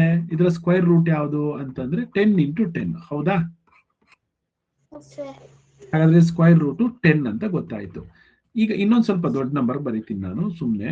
900, ಈ 900 30 ಇಂಟು 30 ಮಲ್ಟಿಪಲ್ ಮಾಡಿದ್ರೆ ಬರುತ್ತೆ. ಯಾಕೆಂದ್ರೆ ಇಲ್ಲಿ 9 ಅಂತ ಬರ್ತಾ ಇದೆ, ಇಲ್ಲಿ ನಮಗೆ ಗೊತ್ತಾಗುತ್ತೆ 3 ಇಂದ. ಹಾಗಾದ್ರೆ 30 ಇಂಟು 30 ಅಂತ ಮಾಡಿದ್ರೆ ಈಸಿಯಾಗಿ ಸಿಕ್ಬಿಡ್ತು, ಹೌದಾ? ಆಯ್ತು. ಈಗ ಇನ್ನೂ ದೊಡ್ಡ ನಂಬರ್, ಫಾರ್ ಎಕ್ಸಾಂಪಲ್ ಇಲ್ಲಿದೆಪ್ಪ 2116 ಇದೆ. ಇದರ ಸ್ಕ್ವೈರ್ ರೂಟ್ ನಮಗೆ ಬೇಕು. 2116 ಇದು ಯಾವ ನಂಬರ್ ಇಂದ ಬಂದಿದೆ ಅಂತ ನಮಗೆ ಗೊತ್ತಿಲ್ಲ. ಅದಕ್ಕೋಸ್ಕರ ನಾವೇನ್ ಮಾಡ್ತೀವಿ, ಲಾಸ್ಟ್ ಡಿಜಿಟ್ ನ ನೋಡ್ತೀವಿ. ಇಲ್ಲಿ 6 ಇದೆ. 6 ಇರೋದ್ರಿಂದ ನೋಡಿ, ಲಾಸ್ಟ್ ಡಿಜಿಟ್ 6 ಬರೋದು 4 ಇಂದ ಮಲ್ಟಿಪಲ್ ಮಾಡಬೇಕು ಅಥವಾ 6 ಇಂದ ಮಲ್ಟಿಪಲ್ ಮಾಡಬೇಕು. ಇವೆರಡೂ ನಂಬರ್ ಬಿಟ್ರೆ ಬೇರೆ ನಂಬರ್ ಸಾಧ್ಯ ಇಲ್ಲ, ಆಯ್ತಾ? ಸರಿ, ಒಂದ್ ಡಿಜಿಟ್ ಸಿಕ್ತು ನಮಗೆ, ಇನ್ನೊಂದು ಡಿಜಿಟ್ ಬೇಕಲ್ಲ. ಈ ಡಿಜಿಟ್ ಯಾವುದು ಅಂತಂದ್ರೆ ಈ 2116 ನೋಡಿ ಕಂಪ್ಲೀಟ್ ಆಗಿ, ಅಥವಾ ಇದನ್ನ ಅರ್ಧ ಮಾಡ್ಕೊಳ್ಳಿ. ಇದು 21. 21ಗೆ ಹತ್ರ ಇರುವಂತಹ ಸ್ಕ್ವೇರ್ ನಂಬರ್ ಯಾವುದು? 25. 25 ನ ಸ್ಕ್ವೇರ್ ರೂಟ್ ಯಾವುದು? 5. ಹಾಗಾದ್ರೆ 50 ಇಂಟು 50 ಅಂದ್ರೆ ಎಷ್ಟು ಬರುತ್ತೆ? 2500 ಬರುತ್ತೆ. ಹಾಗಾದ್ರೆ ನೋಡಿ, 50 ಇಂಟು 50 is equal to 2500. ಇನ್ನೊಂದು ನಂಬರು 50ಗಿಂತ ಕಡಿಮೆದು 40 ಅಂತ ಬರ್ಕೊಳ್ಳೋಣ. 40 ಇಂಟು 40 ಅಂದ್ರೆ 1600. ಹಾಗಾದ್ರೆ ಈ ನಂಬರು ಈ 1600 ಮತ್ತೆ 2500 ನಡುವೆ ಇದೆ, ಇವೆರಡರ ನಡುವೆ ಇದೆ. ಹಾಗಾದ್ರೆ ಇದರ ಸ್ಕ್ವೇರ್ ರೂಟು ಕೂಡ 40 ಮತ್ತೆ 50ಯ ನಡುವೆನೆ ಇರುತ್ತೆ. ಹಾಗಾದ್ರೆ 44 ಅಥವಾ 46 ಆಗಿರುತ್ತೆ ಇದಕ್ಕೆ ಸ್ಕ್ವೇರ್ ರೂಟು. ಅರ್ಥ ಆಗ್ತಿದೆ ಡಿಂಪನ ಸ್ವಲ್ಪ ಈಗ ನಾವು ಮಾಡಿದ್ದು? ಈಗ 44 ಅಥವಾ 46 ಅಂತ ಈಸಿಯಾಗಿ ಪತ್ತೆ ಹಚ್ಚಬಹುದು. ಇಲ್ಲಿ ಕಾಣಿಸ್ತಾ ಇದೆ ನಮಗೆ 2500ಗೆ ಇದು ಹತ್ರ ಇದೆ. ಹಾಗಾದ್ರೆ ಇದರ ಸ್ಕ್ವೇರ್ ರೂಟ್ 46. ಬೇಕಾದ್ರೆ ನೀವು ಕ್ರಾಸ್ ಚೆಕ್ ಮಾಡಬಹುದು. 46 ಇಂಟು 46 ಮಲ್ಟಿಪಲ್ ಮಾಡಿದ್ರೆ ನಿಮಗೆ ಆನ್ಸರ್ ಇಷ್ಟೇ ಬರುತ್ತೆ. ಓಕೆನಾ? ಸ್ವಲ್ಪ ಈಗ ಸ್ವಲ್ಪ ಅರ್ಥ ಆಯ್ತು ಅನ್ಸುತ್ತೆ. ಇನ್ನೊಂದು 2 ಸಲ ಹೇಳ್ಕೊಟ್ರೆ ನಿಮಗೆ ಅರ್ಥ ಆಗ್ಬೋದು. ದೀಪ್ತಿ, ಸ್ವಲ್ಪ ಅರ್ಥ ಆಯ್ತಾ ದೀಪ್ತಿ? ಏನಾದ್ರು ಡೌಟ್ ಇದೆಯಾ? ಎಲ್ಲಿ ಡೌಟ್ ಬಂತು? ಸರ್ ಇದು ಹೆಂಗ್ ಬರ್ಕೊಂಡ್ರಿ ನೀವು? ಇದು ಯಾಕೆ 1600 ಬರ್ಕೊಂಡ್ರಿ, ಇದನ್ನ ಯಾಕೆ 2500 ಬರ್ಕೊಂಡ್ರಿ ಅಂತ ನಿಮ್ಗೆ ಡೌಟ್ ಇರಬಹುದು, ಹೌದಾ?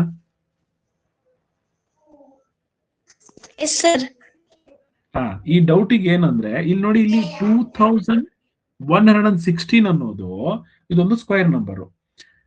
ಒಂದ್ ನಿಮಿಷ, ನಿಮಗೆ ಇನ್ನೊಂದು ಸ್ವಲ್ಪ ಅರ್ಥ ಆಗುತ್ತೆ. ಈ 2000 ಈ ನಂಬರು 2116 ಅನ್ನೋದು ಒಂದು ಸ್ಕ್ವೇರ್ ನಂಬರು. ಜೊತೆಗೆ ನಾವು ಬರೆದಿರುವಂತ 1600 ಕೂಡ ಒಂದು ಸ್ಕ್ವೇರ್ ನಂಬರು, 2500 ಕೂಡ ಒಂದು ಸ್ಕ್ವೇರ್ ನಂಬರು. ಸ್ಕ್ವೇರ್ ನಂಬರ್ ಅಂದ್ರೆ ವರ್ಗ ಸಂಖ್ಯೆ.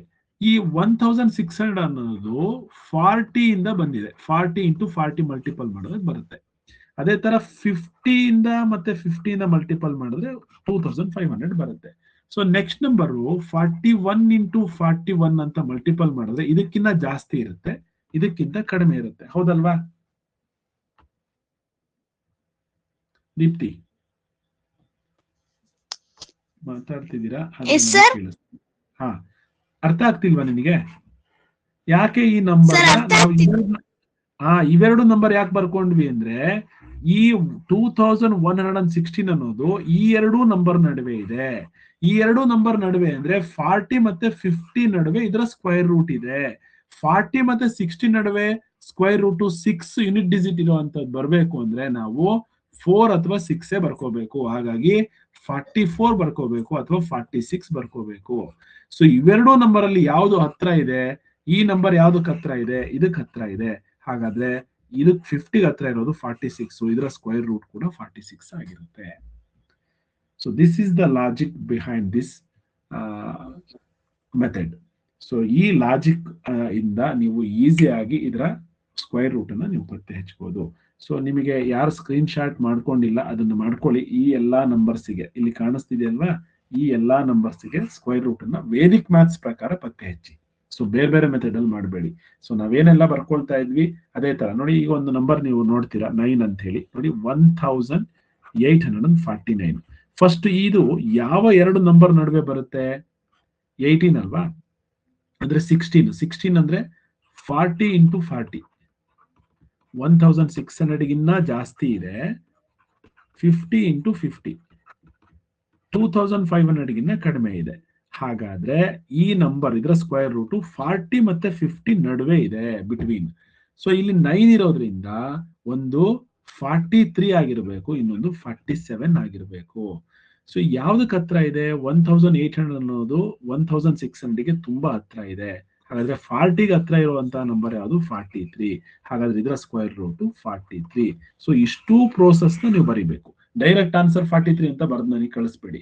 ಸೊ ನೀವು ಯಾವ ರೀತಿ ಮಾಡಿದಿರಾ ಅನ್ನೋದು ಕೂಡ ಬೇಕು. ಇಷ್ಟು ಪ್ರೋಸೆಸ್ ಆಗ್ಬೇಕು. ಓಕೆನಾ? ಇದೊಂದು ವೇದಿಕ್ ಮ್ಯಾಥ್ಸ್ ಅಲ್ಲಿ ತುಂಬಾ ಇಂಟ್ರೆಸ್ಟಿಂಗ್ ಆಗಿರುವಂತಹ ಟಾಪಿಕ್ ಆಗಿತ್ತು. ನಿಮ್ಮೆಲ್ಲರಿಗೂ ಕೂಡ ಇಷ್ಟ ಆಗಿದೆ ಅನ್ಕೊಂತೀನಿ ನಾನು. ನೀವು ನಿಮ್ಮ ಸಿಬ್ಲಿಂಗ್ಸ್ ಅಂದ್ರೆ ನಿಮ್ಗಿಂತ ದೊಡ್ಡವರಿದ್ರೆ ಅವ್ರ ಜೊತೆಗೆ ಈ ಮೆಥಡ್ ಅನ್ನ ಶೇರ್ ಮಾಡಿ. ತುಂಬಾ ಎಂಜಾಯ್ ಮಾಡ್ತಾರೆ. ತುಂಬಾ ಈಸಿಯಾಗಿ ನಿಮ್ಮ ಪೇರೆಂಟ್ಸ್ಗೂ ಕೂಡ ಇದನ್ನ ಹೇಳ್ಕೊಡಿ. ಅವ್ರಿಗೆ ಗೊತ್ತಿರೋದಿಲ್ಲ, ಅವ್ರು ಕಷ್ಟಪಟ್ಟಿರ್ತಾರೆ ಅದನ್ನ ಮಾಡ್ಲಿಕ್ಕೆ, ಈ ಸ್ಕ್ವೇರ್ ರೂಟ್ ಅನ್ನ ಪತ್ತೆ ಹಚ್ಚಲಿಕ್ಕೆ ಡಿವಿಷನ್ ಮೆಥಡ್ ಅಲ್ಲಿ ತುಂಬಾ ಕಷ್ಟಪಟ್ಟಿರ್ತಾರೆ. ಇದು ಈಸಿಯೆಸ್ಟ್ ವೇ. ಸೊ ನಂಬರ್ ನೋಡಿದ ತಕ್ಷಣ ನೀವು ಈಸಿಯಾಗಿ ಅದರ ಸ್ಕ್ವೇರ್ ರೂಟ್ ಅನ್ನ ವಿತಿನ್ 2 or 4 seconds ಅಲ್ಲಿ ಆನ್ಸರ್ನ ಹೇಳ್ಬೋದು, ಸ್ವಲ್ಪ ಪ್ರಾಕ್ಟೀಸ್ ಆದ್ರೆ. ಎಲ್ರಿಗೂ ಬಾಯ್. ಈ ನಂಬರ್ಸ್ ಮತ್ತೆ ಅದನ್ನ ಎರಡನ್ನೂ ಕೂಡ ಸ್ಕ್ರೀನ್ ಶಾಟ್ ಮಾಡಿಕೊಂಡು ಅದನ್ನ ಬರ್ಕೊಂಡು ಪ್ರಾಕ್ಟೀಸ್ ಮಾಡಿ. ಎಲ್ರಿಗೂ ಬಾಯ್ ಬಾಯ್.